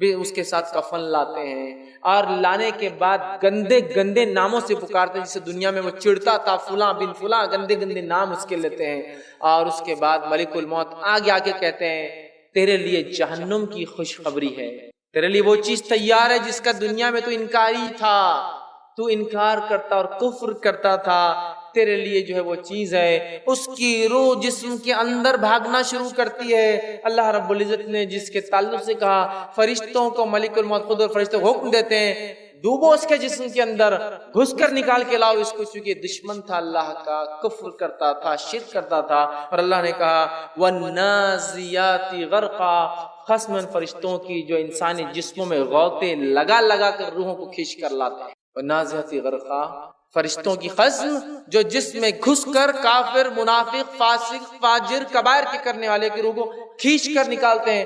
اور جب روح کو کھینچتے ہیں تو اللہ کے رسول فرماتے ہیں ایک لوہے کی سلاخ ہو جس کے اوپر کانٹے لگے ہوئے ہو، کیل لگی ہو، اور ایک بھیڑ جس کی اون گیلی ہو، ایک شیپ جس کا اون، اس کا وول گیلا ہو، اس میں اگر اس کانٹے کو گول گھمائے جائے اس لکڑی کو اور پھر کھینچ کے نکالا جائے، اس سے بھی زیادہ دردناک تکلیف اسے ہوتی ہے۔ اون ہوتا ہے نا، اون زندہ بھیڑ کا اون آپ کھینچیں گے تو اس کی چمڑی نکل کے آ جاتی ہے، اس طرح سے تکلیف ہوتی ہے، یہ اندر گھستا ہے۔ اور اللہ رب العزت نے اسی مقام اور اسی کیفیت کو دوسری جگہ یوں فرمایا اور کہا، سورہ انعام سورہ نمبر 6 آیت نمبر 93 میں وَلَوْ تَرَى إِذِ الظَّالِمُونَ فِي غَمَارَاتِ الْمَوْتِ وَالْمَلَائِكَةُ بَاسِطُو أَيْدِيهِمْ أُخْرِجُوا أَنفُسَكُمُ الْيَوْمَ تُجْزَوْنَ عَذَابَ الْهَوْنِ بِمَا كُنْتُمْ تَقُولُونَ عَلَى اللَّهِ غَيْرَ الْحَقِّ وَكُنْتُمْ عَنْ آيَاتِهِ تَسْتَكْبِرُونَ۔ اللہ فرماتا ہے اے کاش نبی، اے محمد صلی اللہ علیہ وسلم، کاش کہ تم دیکھ پاتے جب ہمارے فرشتے اس شخص کے پاس آتے ہیں جو ظلم اور ستم کرتا تھا، گناہگار تھا، فی غمارات الموت، اور جب اس کی موت کے وقت قریب آتا ہے تو فرشتے دوڑتے ہیں اور ہاتھ بڑا کر کھینچتے اور کہتے ہیں تخرجوا انفسکم، نکل اب باہر اپنے جسم سے اور آ ہمارے شکنجے میں۔ اس لیے جتنے بڑے بڑے کافر بھی ہیں نا جو مسلمانوں پہ ظلم کرتے ہیں، اب آتے ہیں شکنجے میں وہ مسلمانوں، فرشتے نکالتے ہیں ان کو باہر۔ مشرک، کافر، فاسق، فاجر جو کبائر میں اپنی زندگیوں کو ڈبا چکے تھے، گناہوں سے توبہ نہیں کرتے تھے، معافی نہیں مانگتے تھے، کھینچتے ہیں۔ اللہ کہتا ہے کاش تم نبی دیکھ پاتے کیا کیفیت ہوتی ہے۔ فرشتے آگے ہاتھ بڑھا کر باہر نکل، اب تجھے عذاب دیا جائے گا، تجزون عذاب الہون بما کنتم، کیوں عذاب دیا جائے گا؟ کیوں تو اللہ کے بارے میں بغیر علم کے بڑی باتیں کرتا تھا دنیا میں، ہاں کچھ نہیں ہے، نبی جو دین لا رہا کوئی صحیح نہیں ہے، ہماری عقلیں زیادہ ہے، اب تجھے پتا چلے گا۔ اور اللہ فرماتا ہے بما کنتم تقولون علی اللہ غیر الحق وکنتم آیاتی تستکبرون، اور اللہ کی آیتیں جب تیری سامنے پڑھ کے سنائی جاتی تو تکبر سے پلٹتا۔ آج ہے نہیں ہمارا معاملہ، بھائی فلاں چیز حرام ہے، دیکھا جائے گا، تکبر سے تو پلٹتا جب ہماری آیتیں تجھے سنائی جاتی۔ ہمیشہ تکبر کو کافر نہیں کرتے، ہم لوگ بھی کرتے اللہ کی آیتوں سے تکبر۔ جب ہم آیتیں ہماری سنائی جاتی رب کی اور ہم پیٹ پھیر کر چلے جاتے ہیں، دیکھا جائے گا بول کر آگے بڑھ جاتے ہیں، تو اللہ نے فرمایا اے نبی تم اگر دیکھتے کیا حالت ہے۔ فرشتے نکالتے ہیں، نکالنے کے بعد پکڑتے ہیں، ٹاٹ کا گندا سڑا ہوا بدبودار جس میں سے مرے ہوئے ماں، سڑے ہوئے گوشت کی بدبو آتی ہے، نکالتے ہیں، لپیٹتے ہیں، پہلے آسمان کی طرف لے جاتے ہیں، اس کی بدبو سے سارا آسمان مہک جاتا ہے۔ پہلے آسمان کے فرشتے بولتے ہیں ایسی مغضوب روح کو ہم اندر انٹر نہیں ہونے دیں گے، آسمان کے دروازے بند ہے تیرے لیے۔ اور اللہ حکم دیتا ہے اس کا نام سجین، جیل والوں میں، قید خانے والوں کے رجسٹر میں اندراج کر لو، نوٹ کر لو، اور سجین میں اس کا نام نوٹ کر لیا جاتا ہے۔ پہلے آسمان سے فرشتے اٹھاتے ہیں اس کو اور نیچے پھینک دیتے ہیں، وہ آ کر پہلے آسمان سے اپنے وزن کے ساتھ اپنی خبر میں پٹکا جاتا ہے، کوئی عزت نہیں، اس کوئی مقام نہیں، اس کا پٹکا جاتا ہے۔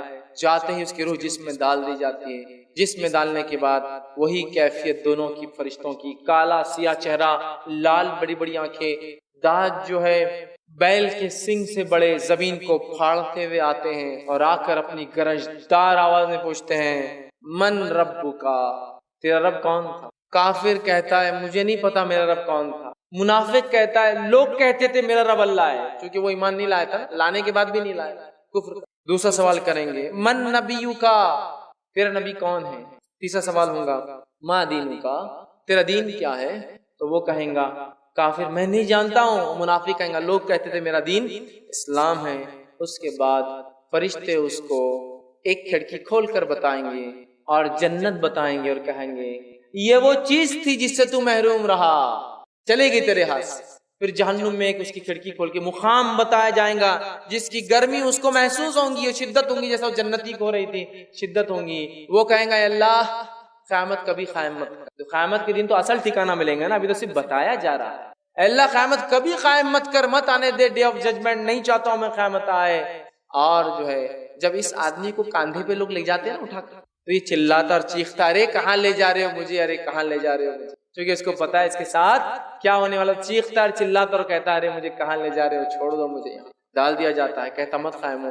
اس کے بعد جہنم کا ایک دروازہ کھول کر، جہنم کا ایک بستر بچھا کر، جہنم کا جو ایک لباس پہنا کر، آنکھ کا بستر، آنکھ کا لباس اور آنکھ کی شعاؤں کی گرمی اور تپش جہنم سے جو اس کا مقام میں نکلتی ہے، وہاں اسے کہا جاتا ہے اب یہاں رہو تم۔ اور اس کے بعد وہ فرشتے چلے جاتے ہیں۔ ایک انتہائی بدصورت انسان خبر میں آتا ہے، وہ کہتا ہے تم کون ہو اتنے گندی صورت والے؟ وہ کہتا ہوں میں تیرے برے اعمال ہوں، جو دنیا میں تو بنداس بغیر سوچے سمجھے، بغیر ڈر کے، بغیر کسی اس کے کیا کرتا تھا، آج اس کی وجہ سے، میری وجہ سے تیرا یہ حال ہے، اور جہنم میں تیرا ٹھکانہ یہ ہونے والا ہے، اور اس جنت سے تو محروم کر دیا گیا تیرے اعمال کی وجہ سے۔ اس کے بعد آسان فرماتے ہیں اس کی خبر اس کو دبانا شروع کر، اس کی خبر اتنا دباتی ہے کہ اس کی پسلیوں سے پسلیاں اندر چلی جاتی ہے اور اس کو وہاں سونے جیسی بھی جگہ نہیں ہوتی ہے، اور اسے آنکھ کے بستر پر اور آنکھ کا جو ہے لباس پہنا کر اور جہنم میں اس کا مقام والی جگہ سے آنکھ کی شدت کو محسوس کرتے ہوئے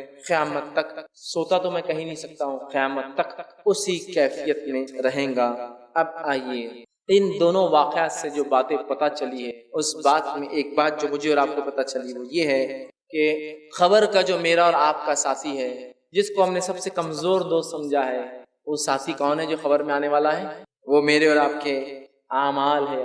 جس سے سب سے کم دوستی ہمارے نبی اکرم صلی اللہ علیہ وسلم فرماتے ہیں ایک انسان ہے اس کے 3 دوست ہے، 3 فرینڈز ہے اس کے، 3 دوست ہے۔ پہلا دوست وہ، پہلا ساتھی وہ جو مرتے ہی ساتھ چھوڑ دیتا ہے، دوسرا ساتھی وہ جو قبرستان تک ساتھ آتا ہے، اور تیسرا دوست وہ جو قبر میں بھی ساتھ آئیں گا اور روز قیامت بھی ساتھ آئیں گا۔ پوچھا گیا کون ہے وہ تینوں دوستوں کا؟ پہلے وہ دوست جو سب سے پہلے تیرا ساتھ چھوڑ دیں گا وہ ہے تیرا مال، جس کے لیے سب کچھ کیا میں نے، رشتوں کو توڑا، پیسے بچ جانا بول کر، زکوٰۃ نہیں دی تاکہ کچھ اس سے فائدہ اٹھا لوں، خرچ نہیں کیا جہاں اللہ نے کہا تھا، وہاں جو میری پکڑ، میں نے اس کے لیے تو بغض، کینہ، تکبر، حسد، رشوت، 2 نمبر، 3 نمبر، سود، غیر، سب کچھ کیا میں نے۔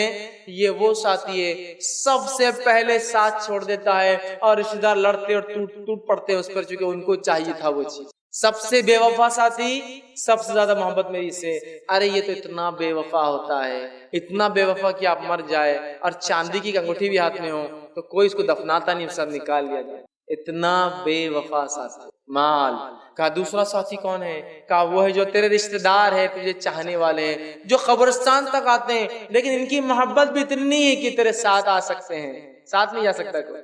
اور رشتہ دار کے لیے تو کیا نہیں کر رہے ہیں بہت سارے لوگ، بچوں کے لیے تو حرام چیزیں کما رہا ہوں، ہاں یہی رشتے دار ہیں، دفنا کے آئیں گے ساتھ نہیں آنے والے تھے۔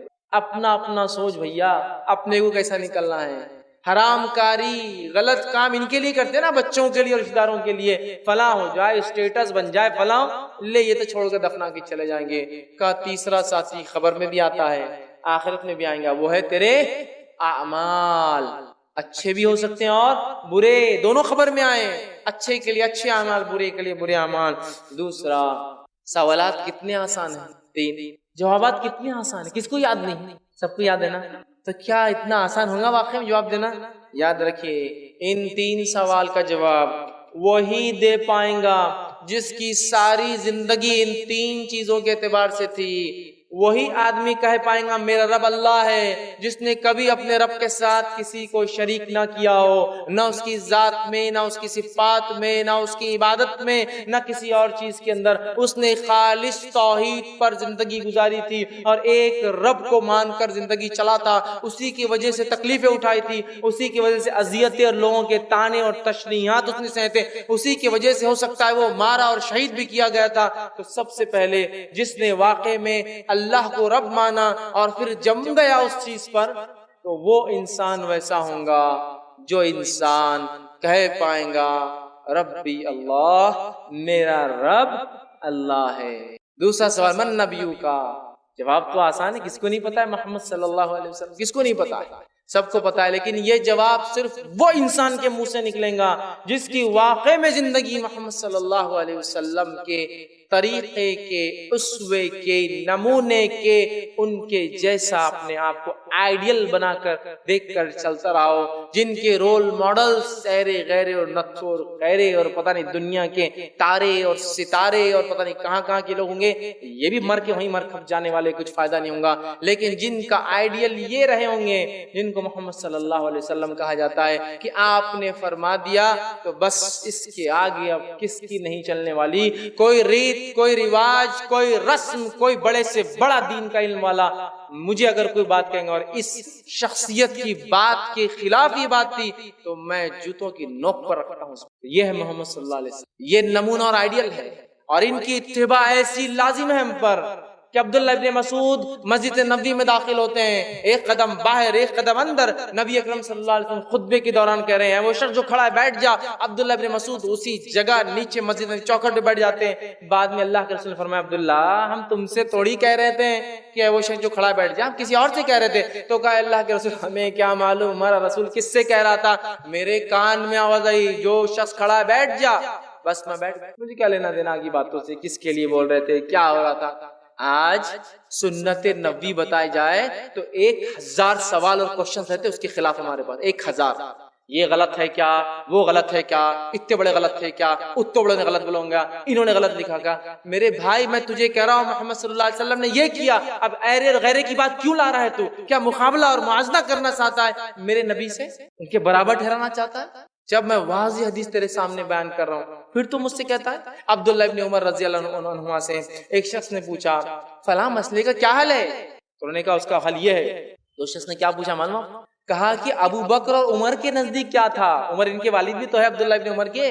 کہا ابو بکر اور عمر کے نزدیک، تمہارے ابا کے نزدیک اس مسئلے کا کیا معاملہ تھا؟ تو عبداللہ بن عمر رضی اللہ عنہ فرماتے ہیں اللہ تعالیٰ تیرے پر قوم لوط کے پتھروں کی بارش کرے، میں کہتا ہوں کہ اللہ کے رسول نے کہا اور تو پوچھتا ہے ابو بکر اور میرے باپ نے کیا کہا۔ میں کہتا ہوں اللہ کے رسول نے کہا اور تو مجھ سے کہتا ابو بکر اور میرے باپ نے کیا کہا۔ تجھ پر لعنت ہو، تجھ پر قوم لوط کے پتھروں کی بارش ہو، کیونکہ نبی کا قول آنے کے بعد کسی کی نہیں چلتی، یہی اتباع ہے۔ اور نبی سے محبت کے ہم دعوے دار ہیں نا، محبت اتباع ہوتی ہے، اس کے طریقے پہ چلنے کو کہتے ہیں۔ محبت کے نام پر اگر مخالفت ہو رہی تو نہیں چاہیے، نبی کی طریقے، نبی نے جو کیا جیسے کیا منورن، ارے ایسے بھی صحابہ تھے۔ عبداللہ بن عمر کا ہی واقعہ لیتا ہوں کہ جب حج کو جاتے تھے مقام پر رک کر طہارت کے لیے بیٹھتے، لوگوں نے کہا تم نے طہارت تو کی نہیں لیکن بیٹھے کیوں تھے؟ تو کہا میں نے اللہ کے رسول صلی اللہ علیہ وسلم حج کیا تھا، جب یہاں اللہ کے رسول کے ساتھ میں آیا تھا آپ نے یہاں طہارت کی تھی، مجھے طہارت تو نہیں آتی ہے لیکن پھر بھی میں جب بھی حج کو جاؤں گا یہاں بیٹھ کر ضرور۔ یہ محبت تھی ان کی اپنے نبی کی، جو کیا بس کرنا ہے، بس پیچھے چلنا ہے، چھوڑنا نہیں۔ ہم ہزار باتیں لاتے ہیں نبی کی اتباع کی باتیں، ہزار، ایسا کیا ویسا کیا، یہ کیا خاندان فلاں، اتنے بڑے علامہ، اتنے بڑے فہامہ، اتنے بڑے انہوں نے کہا. ارے نبی کی بات آ گئی تو بات ختم نہ.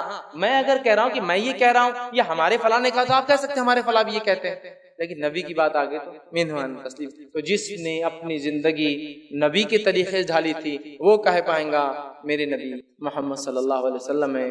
اور انس بن مالک رضی اللہ عنہ فرماتے اور کہتے تھے کہ ایک حدیث کو سننے سے زیادہ ہمیں کسی حدیث کو سن کر خوشی نہیں ہوتی. وہ کیا حدیث تھی جس کو سن کر صحابہ جھوم اٹھے تھے، خوش ہو گئے تھے؟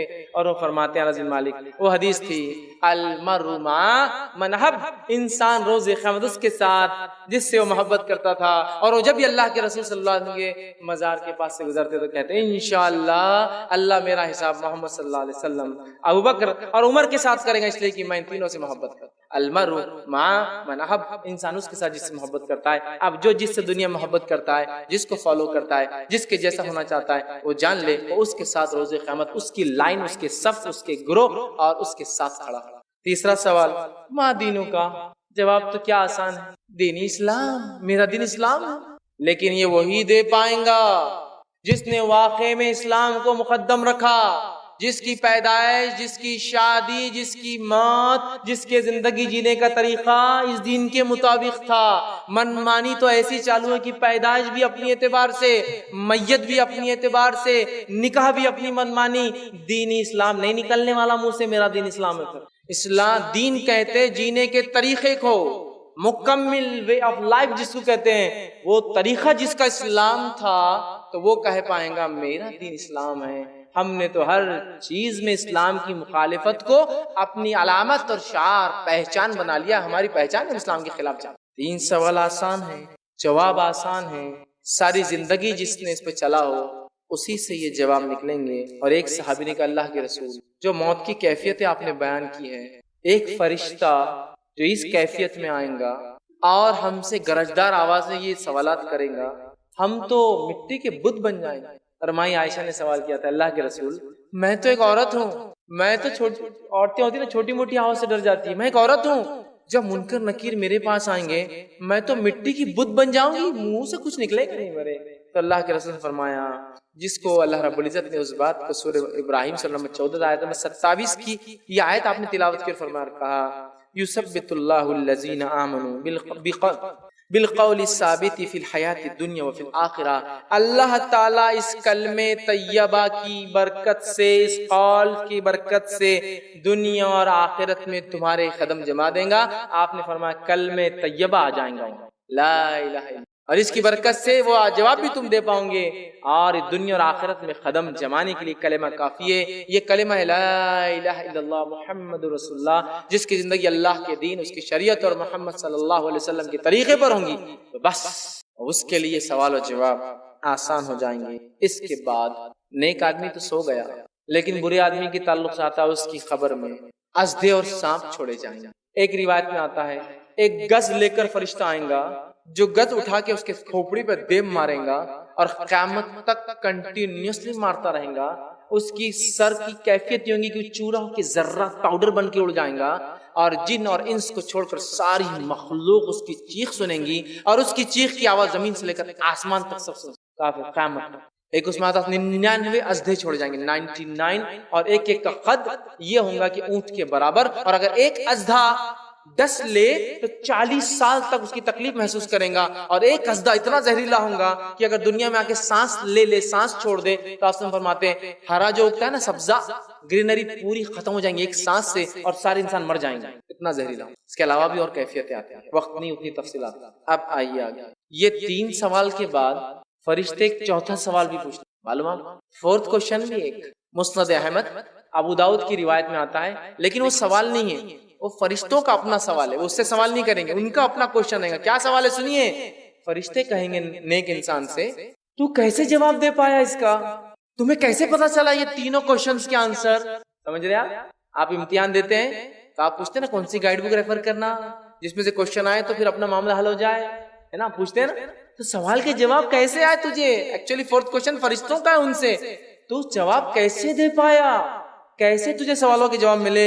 تو آئیے میں آپ کے سامنے پرچہ لیک کر رہا ہوں اور گائیڈ بک لیک کر رہا ہوں. جو ہمارے سوالات کے جواب دینے میں مدد کریں گی، اور اسی میں صرف اور صرف سوالات کے جواب ہے۔ تو وہ پوچھیں گے تجھے کیسے پتا چلا ان سوالات کے جواب؟ تو مسند احمد اور ابو داؤد کی روایت میں نیک انسان کہیں گا، فرشتے کہیں گے وما یدریک، کیسے پتا چلا، کیسے تیرے تصور میں آئی جوابات، کیسے تجھے معلوم ہوا یہ سوالات کے جواب؟ تو کہیں گا اور فرمائیں گا، وہ انسان کہیں گا نیک، قرأت کتاب اللہ، میں نے اللہ کی کتاب پڑھی تھی، آمنت بہ، ایمان لایا تھا، وصدقت، اور اس کی تصدیق کی تھی عمل کر کے میں نے۔ تو کہاں ہیں تینوں سوال کے جواب؟ اللہ کی کتاب میں، جس نے اس کے مطابق عمل کیا ایمان کے ساتھ۔ یہ آسان ہے تینوں سوال۔ تو guide book and reference book is the Quran where you can find all the questions which angel will ask in your grave۔ وہ سارے سوالات کے جواب آپ کو ملیں گے قرآن میں، جو قبر میں فرشتے مجھ سے اور آپ سے پوچھنے والے ہیں۔ اس کتاب کے ساتھ کیا حال ہے میرا اور آپ کا، مجھے بتانے کی ضرورت نہیں ہے۔ ہم میں سے کئی لوگوں سے سوال ہوگا نا کتنے سورے ہیں، میں اللہ کو گواہ رکھ کے کہہ سکتا ہوں نہیں معلوم ہوگا کتنے سورے ہیں، کتنے 120 140 150 286 200 نہیں پتا کتنے۔ گائیڈ بک میں چیپٹرز کتنے ہوتے وہی بتا سکتا ہے جس نے اس گائیڈ بک کو کھنگال کھنگال کے پڑھ کے نچوڑ کر دن رات پڑھ کے اس کو کھس دیا، اور اس کو بولتے ہیں نا پی گیا اس کو، تب بولیں گا اتنے چیپٹر سے، یہ چیپٹر میں یہ فلاں وہ ہے۔ اللہ کی کتاب کے ساتھ کیا کچھ نہیں ہم نے کیا، اللہ رحم کرے، ایسی دشمنی لے رکھی ہم نے۔ آپ بولیں گے کہ آپ پاگل ہو گئے فیض بھائی، میں پاگل نہیں ہوں میرے بھائی، واقعی میں دشمنی لی، صرف نام لے کر چومنے سے اس کتاب کا حق ادا نہیں ہوتا۔ اس کتاب پر ایمان لانا ہے جیسا حق ہے، اس کی تلاوت کرنا ہے، اس کو سمجھنا ہے، اس پر عمل کرنا ہے، اس کو پہنچانا، یہ اس کے رائٹ سے، اس کے حقوق ہے جو مجھے اور آپ کو ادا کرنا۔ کیا میں دعوے کے ساتھ کہتا ہوں اللہ رحم کرے، موقع ابھی بھی ہے، دیر ابھی بھی نہیں ہوئی۔ کئی لوگ ہیں جو میری بات کو سن رہے ہیں، اللہ کی کتاب کو دیکھ کر پڑھ بھی نہیں سکتے، الف لام میم ذالک الکتاب لا ریب، دیکھ کر بھی نہیں، ناظرہ بھی نہیں آتا، کتنی بری بات ہے۔ کیا جواب دیں گے اللہ قیامت کے دن؟ جس کتاب کے اندر سوال کے جواب ہے اس کو پڑھ بھی نہیں سکتے۔ شرمائیے مت، دیر نہیں ہوئی ابھی، آج سے شروع کر دیجیے، آج سے شروع، دیر نہیں ہوئی ابھی۔ اللہ کی کتاب میں سارے جوابات۔ دوسرا آدمی کافر سے پوچھیں گے کیوں نہیں جواب دے پایا تو، اتنے آسان سوالات 3 کیوں نہیں دے پایا؟ بخاری کی روایت میں ہے، کافر کہیں گا، اور وہ کہیں گا ہاں لا ادری، میرے کو نہیں پتا تھا کیا ہے۔ فرشتے کہیں گے لا دریتا ولا تلیتا، نہ تو نے جانا نہ تو نے پڑھا، اور وہ گز والا تو بیچ میں سے کھوپڑی پہ دے ہی رہا ہے، اللہ رحم کرے۔ ایک دوسرا فرشتہ لا کر پیچھے سر پہ کھڑے کریں گے جس نے قرآن نہیں پڑھا، اور کہا جائیں گا دو اس کے پاس موٹے موٹے ہتھوڑے ہوں گے، ہتھوڑے گھن جس کو کہتے ہیں عام زبان میں، اور وہ اندھا بھی ہوں گا، بہرا بھی ہوں گا، وہ اٹھائیں گا دونوں گھن، اور آپ سے فرماتے دونوں کن پٹیوں میں ماریں گا اس کے ایک ساتھ، بینگ کریں گا ایک ساتھ، سر پہ تو ہے ہی، ماریں گا، اور کہیں گا لا درائیتا ولا تلیتا، پڑھا بھی نہیں، دیکھا بھی نہیں، جانا بھی نہیں اللہ کی۔ کیا پتا چل رہا ہے اس روایت سے؟ چوتھے سوال سے سنیے، قرآن مجید وہ کتاب ہے جو منکر اور نکیر کے سوالات کے جواب دلوا سکتی ہے، وہاں موجود ہے کوشچنز اینڈ آنسر۔ اٹھا لیجیے اس کتاب کو، اس کا تقدس بالکل ہے، لیکن تقدس صرف میں نے کہا نا چومنے اور رکھنے میں نہیں ہے، زندگیوں میں عمل میں لا لیجیے اس کو۔ دوسرا، جو قرآن پر ایمان لائے اور پڑھا وہی شخص تینوں سوال کے جواب دے پائے گا۔ تیسری بات پتہ چلی حدیث سے، کافر اور منافق پر سب سے پہلا فرد جرم، انڈیویجول کرائم جو اسٹیبلش ہوگا، ثابت ہوگا، جس کے سزا ملیں گی، وہ ہے قرآن کا نہ پڑھنا۔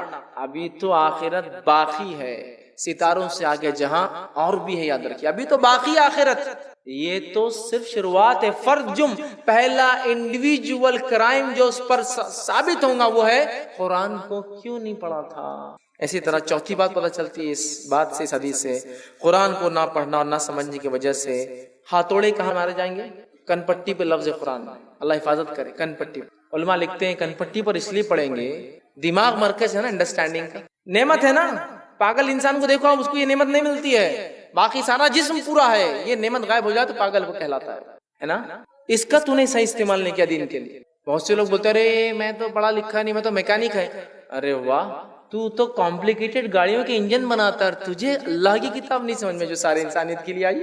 دنیا کے کمپلیکیٹڈ میکینیکل چیزوں کو تم سمجھتے ہو، تم لوگ اینڈرائڈز اور آنے والے ہر نئے آپریٹنگ سسٹم کو 2 دن میں سیکھتے ہو، لیکن تمہیں اللہ کی کتاب کا بولو تو نہیں بھیا، بہت بڑی کتاب ہے، اپنے سمجھ میں نہیں آئیں گی۔ سبحان اللہ، اگر یہ نہیں سمجھ میں آئیں گی تو پھر کیا سمجھ میں آئیں گا؟ اور اللہ تعالیٰ نے کیا بھیجا ہدایت کے لیے؟ تم ہی لا کے بتاؤ لا کے۔ نہیں قرآن بہت بڑی کتاب ہے، ہم نہیں سمجھ سکتے۔ تو سوال ہی پھر ہم نہیں سمجھ سکتے تو کس کے لیے ہے یہ؟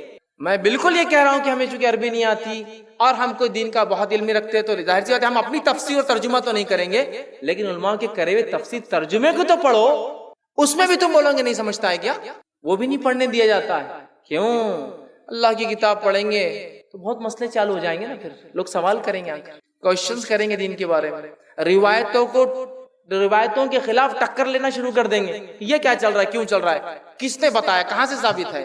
روایتوں کی خلاف ورزی شروع ہو جائیں گے۔ جن لوگوں نے غلط ڈھنگ سے پیٹ بھرنا شروع کر دیا، پول کھل جائیں گے تو کہاں سے کھانے اور میٹھے حلوے اور مانڈے ملیں گے؟ اللہ کی کتاب سمجھنے لگیں گا قاری خود تو میری ضرورت کیوں محسوس ہوگی آپ کو؟ پھر ہر شخص دین کو سمجھنے لگے تو فیض کی ضرورت کیا آپ لوگوں کو؟ پھر آپ تو روک لو ان کو، سمجھنے مت دو اللہ کی کتاب، اور ڈالو ویشیس سرکلز، بولتے ہیں نا شیطانی دائرے، نہیں سمجھ سکتے، بہت مشکل ہے، ایسا ہو جاتا، گمراہ ہو جاتے، پڑھے تو شیطان ہو جاتا، ڈالو ویشیس سرکلز، شیطانی چال ایک کے بعد ایک رنگ سے نکلے تو دوسرا رنگ، ایک سے نکلے تیسرا رنگ، تیسرے چوتھا رنگ۔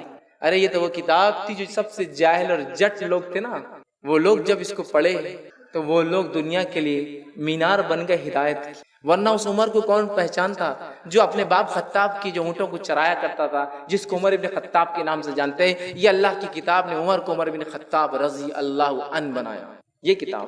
نہیں ہم نہیں سمجھ سکتے تو عمر سمجھ سکتا ہے تو میں کیوں نہیں سمجھ؟ جو اپنی ماؤں سے نکاح کر لیتے باپ کے مرنے کے بعد، جو اپنی بیٹیوں کو زندہ دفناتے اور مردار کھاتے، اگر وہ سمجھ سکتے ہیں تو میں اور آپ ماں پیٹ سے مسلمان پیدا ہوئے نا۔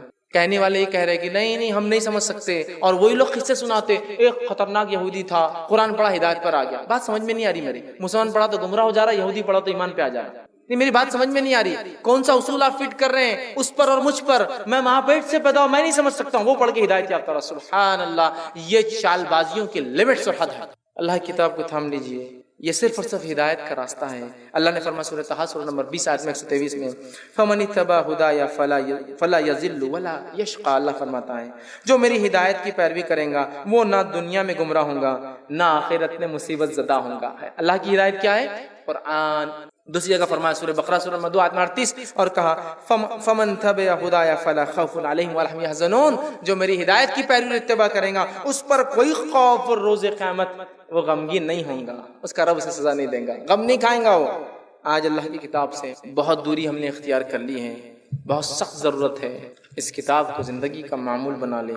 آئیے بس اپنی بات کے خاتمے کی طرف بڑھتا ہوں اور کچھ اہم نکات دہرا دیتا ہوں جو میں نے اپنے درس میں رکھے۔ پہلا، مرتے وقت مومن کو کیا عزت ملتی ہے جو میری باتوں سے پتہ چلا ہے آپ کو۔ پہلا، فرشتے روح قبض کرنے سے پہلے سلام کرتے ہیں۔ مومن آدمی کی روح قبض کرنے کے لیے سورج سے زیادہ روشن چہرے والے فرشتے آتے ہیں۔ مومن آدمی کی روح لپیٹنے کے لیے رحمت کے فرشتے جو ہے ریشم کا خوشبودار لباس لاتے ہیں، معطر جو ہے خوشبو کا لباس کے ساتھ آتے ہیں۔ پانچویں چیز، مومن کی روح قبض کرتے وقت فرشتے مومن آدمی کو مغفرت، اللہ کی رضا اور جنت کی خوشخبری اور اس کا مقام بتا دیتے ہیں۔ مومن آدمی کی روح جسم سے نکلتی ہے تو اس روئے زمین پر پائی جانے والی بہترین مشک سے زیادہ خوشبودار اس میں سے خوشبو نکلتی ہے۔ مومن آدمی کی روح کے لیے زمین و آسمان کے درمیان موجود سارے فرشتے دعائے رحمت کرتے ہیں۔ آٹھویں چیز، مومن آدمی کی روح کو آسمان پر لے جانے والے فرشتے آسمان کے دروازے پر مومن آدمی کا تعارف کرواتے ہیں تو محافظ فرشتے خوش آمدید کہہ کر اگلے دروازے تک چھوڑنے آتے ہیں۔ اسی طرح ہر آسمان کے فرشتے مومن آدمی کی روح کو الوداع کہنے دروازوں تک آتے ہیں،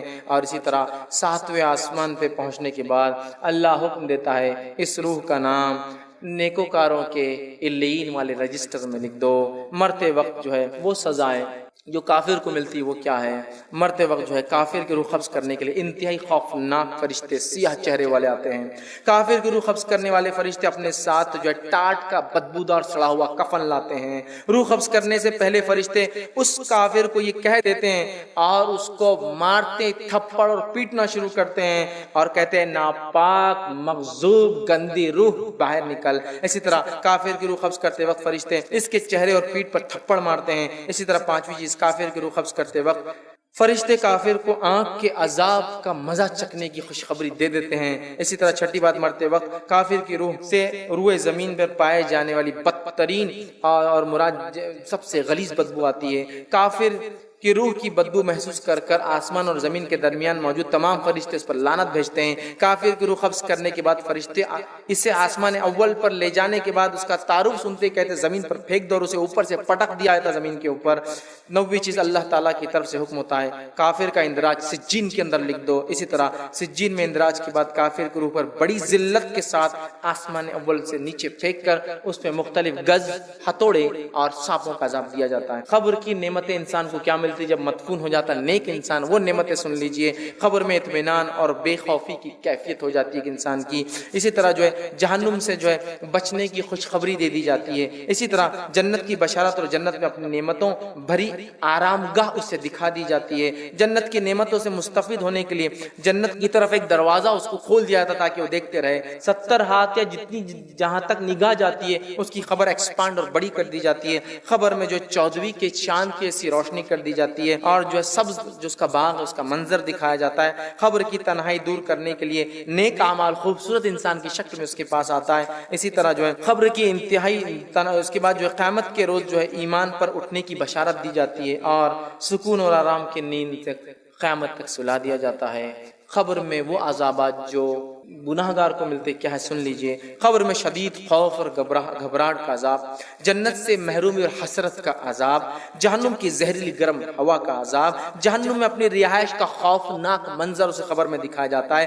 آنکھ کے بستر پہ سلایا جاتا ہے، آنکھ کا لباس پہنا جاتا ہے، فرشتے شکنجے اور بیڑیوں میں سے باندھ دیتے ہیں۔ خبر کے شکنجے بیڑیوں کے بعد لوہے کے گزوں سے سر پہ مارے جانے والا عذاب، سانپوں اور بچھوؤں کا ڈسنے والا عذاب، اسی طرح برے اعمال کی انتہائی بد شکل صورت میں آنے کا عذاب، اور اسی طرح جو ہے اسے دیگر اور عذاب دیے جاتے ہیں۔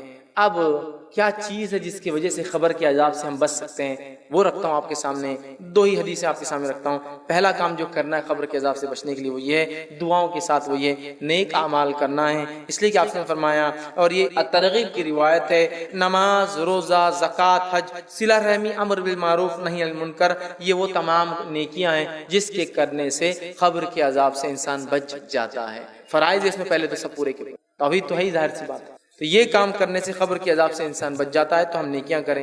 دوسرا، فتنے خبر سے محفوظ رکھنے والے اعمال کیا ہے وہ بھی سن لیجیے۔ کن اعمال سے انسان فتنے خبر سے محفوظ رہے گا؟ پہلا، اسلامی لشکر کی حفاظت کرتے ہوئے جو انتقال کر جائے یا جو فوت ہو جائے، خبر کے عذاب سے اللہ اس کو محفوظ کر دیتا ہے۔ ایکسیپشنل حساب کتاب ہوں گا لیکن خبر میں کچھ نہیں۔ دوسرا، وہ شخص جو عذاب خبر سے محفوظ ہو جاتا ہے، جمعہ کے دن اور جمعہ کی رات مرنے والا عذاب خبر سے محفوظ ہو جاتا ہے، لیکن یہ ساری باتیں ایمان والوں کے لیے، کافروں کے لیے نہیں، ٹھیک؟ تو عذاب خبر سے محفوظ ہو جاتا ہے۔ تیسرا، سورہ ملک کو باقاعدگی سے جو روز رات میں سونے سے پہلے تلاوت کرتا ہے، خبر کے عذاب سے محفوظ، یہ روایت جو ہے حاکم کی ہے۔ اسی طرح شہید فتنے خبر سے ایکسپشنل ہے، بخش دیا جاتا ہے، بچا لیا جاتا ہے، یہ نسائی کی روایت ہے۔ اسی طرح پیٹ کی تکلیف سے مرنے والا انسان عذاب خبر سے بچا لیا جاتا ہے۔ اب کچھ اعمال یا کچھ باتیں جو اچھی موت کی علامت ہے وہ رکھ کے بات ختم کر رہا ہوں۔ پہلا، نیک عمل کرتے ہوئے مرنا اچھی موت کی علامت ہے۔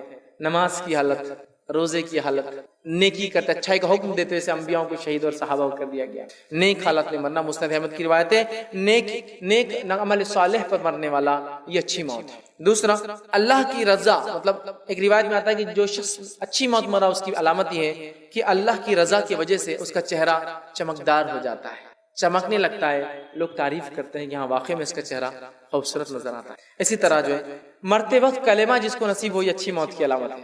ابو داؤد کی روایت ہے، اللہ تعالیٰ ہم سب کو کلمہ نصیب، تو مرتے وقت کلمہ پڑھتے ہوئے جو مرا اچھی موت کی علامت ہے۔ نسائی کی روایت ہے، مرتے وقت جس کے پیشانی سے پسینہ ٹپکے یہ اچھی موت کی علامت۔ نبی اکرم صلی اللہ علیہ وسلم کی وفات ہوئی، آپ کی پیشانی مبارک سے پسینہ ٹپک، تو مرتے وقت پسینے کا جانا اچھی موت کی علامت۔ جامع ترمذی کی روایت ہے، جمعہ کے دن یا رات مرنا اچھی موت کی علامت ہے، چونکہ عذاب خبر سے بچ جاتا ہے نا، تو اچھی موت کی علامت ہے۔ اسی طرح جو ہے سورہ آل عمران سورہ نمبر 3 اس کی آیت نمبر 169 میں اللہ فرماتا ہے، اللہ کی راہ میں شہید ہونے والا عذاب خبر سے بچ جاتا ہے۔ اور شہید کے اندر وہ لوگ بھی شمار ہے جو فی سبیل اللہ نہیں مارے جاتے، جنگ میں نہیں مارے جاتے، اس کے علاوہ بھی پیٹ کی درد سے مرنے والا اچھی موت کی علامت ہے، چونکہ عذاب خبر سے بچ گیا۔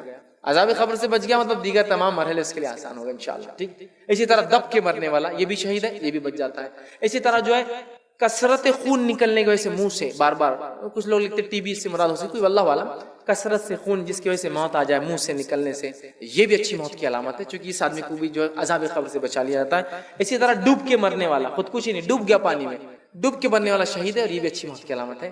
کوئی انسان جو آگ میں جل گیا، خودکشی نہیں کیا، جل گیا، جلا دیا گیا، تو یہ بھی یاد رکھیے، چونکہ وہ بھی شہید میں شامل ہے، یہ بھی اچھی موت کی علامت ہے۔ بہرحال سورہ النساء کی روایت ہے، پیٹ کی بیماری سے مرنے والا، یہ بھی جو عذاب قبر سے بچا لیا تھا، عذاب قبر سے بچ گیا مطلب اچھی موت کی علامت ہے، پیٹ کی تکلیف سے مر گیا۔ اسی طرح ابو داؤد کی روایت ہے، نفاس یا حمل کی تکلیف سے عورت کا انتقال ہو جائے پیدائش کے وقت یا پیدائش کے فوراً بعد، یہ بھی اچھی موت کی علامت ہے، چونکہ اس سے بھی عذاب قبر اٹھا لیا جاتا ہے، ٹھیک ہے۔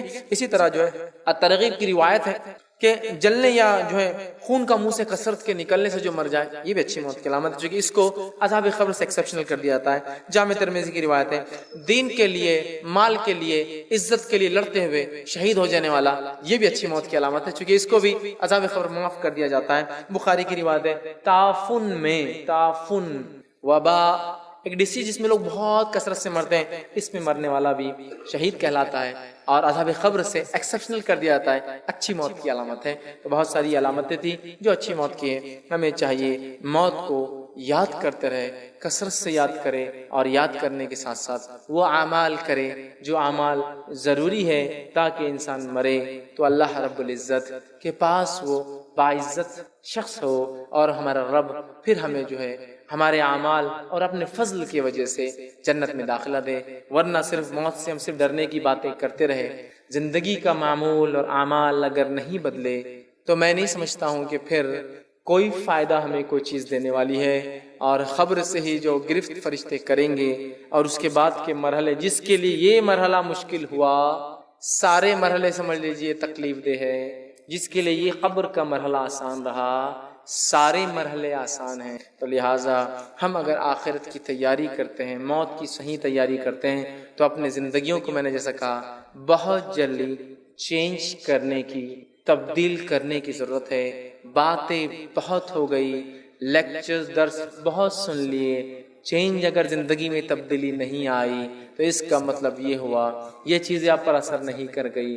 زندگی کو جس نے بدل لیا، اعمال سے پتہ چلتا ہے کہ واقع میں اس کی زندگی تبدیل ہو گئی۔ اور یاد رکھیے، اللہ سے اعمال چاہے جتنے بھی ہو، ہمیشہ بری موت سے پناہ مانگنا چاہیے، جنت کی طلب، اس لیے کہ ہم نہیں جانتے کون جنت میں جائیں گا اور کون جہنم میں، کس پر اللہ فضل کر دے اور کس سے اپنے رحمت اور فضل کو ہٹا دے۔ تو تکبر کبھی نہیں آنا چاہیے کہ میں نے تو اتنی نیکیاں کر لی اب تو جنت ہی ہے، نہیں، ہمیشہ جنت طلب کرتے رہنی چاہیے اپنے رب سے۔ لہٰذا میں اپنی بات کو یہیں ختم کرتا ہوں۔ اللہ رب العزت سے دعا ہے کہ اللہ سبحانہ تعالیٰ جو کچھ کہا سنا گیا اسے ہمیں عمل کی توفیق عطا فرمائے، ہم تمام کو دین اسلام پر زندگی گزارنے والا بنائے، ہم تمام کے لیے جو ہے اپنے آپ کو جو اللہ کو ایک رب ماننے والا ہمیں توحید پرست بنا دے، ہم تمام کو رسول کا متبع بنا دے، ہم تمام کے لیے آسان کر کی تیری کتاب کو اللہ ہم پڑھ کر اس پر عمل کرنے والے بن جائے، ہم تمام کے لیے موت کی سختیوں کو آسان کر، ہم تمام کے لیے قبر کے سوال اور مرحلوں کو آسان کر، ہم تمام کے لیے اس کے بعد کے مقام محشر اور حساب اور کتاب کے معاملات کو آسان کر، ہم تمام کو توفیق دے کہ ہم ایسے اعمال کرے جو تجھے مطلوب ہے اور تو راضی ہو جاؤ ان اعمال سے، اور ہمارے ٹوٹے پھوٹے جیسے بھی اللہ اعمال کرتے ہیں قبولیت کا شرف جو ہے بخشے، جب تک ہمیں زندہ رکھ، ایمان اور اسلام پر زندہ رکھ، جب بھی ہمارا خاتمہ ہو ایمان پر ہمارا خاتمہ ہو۔ وآخر دعوانا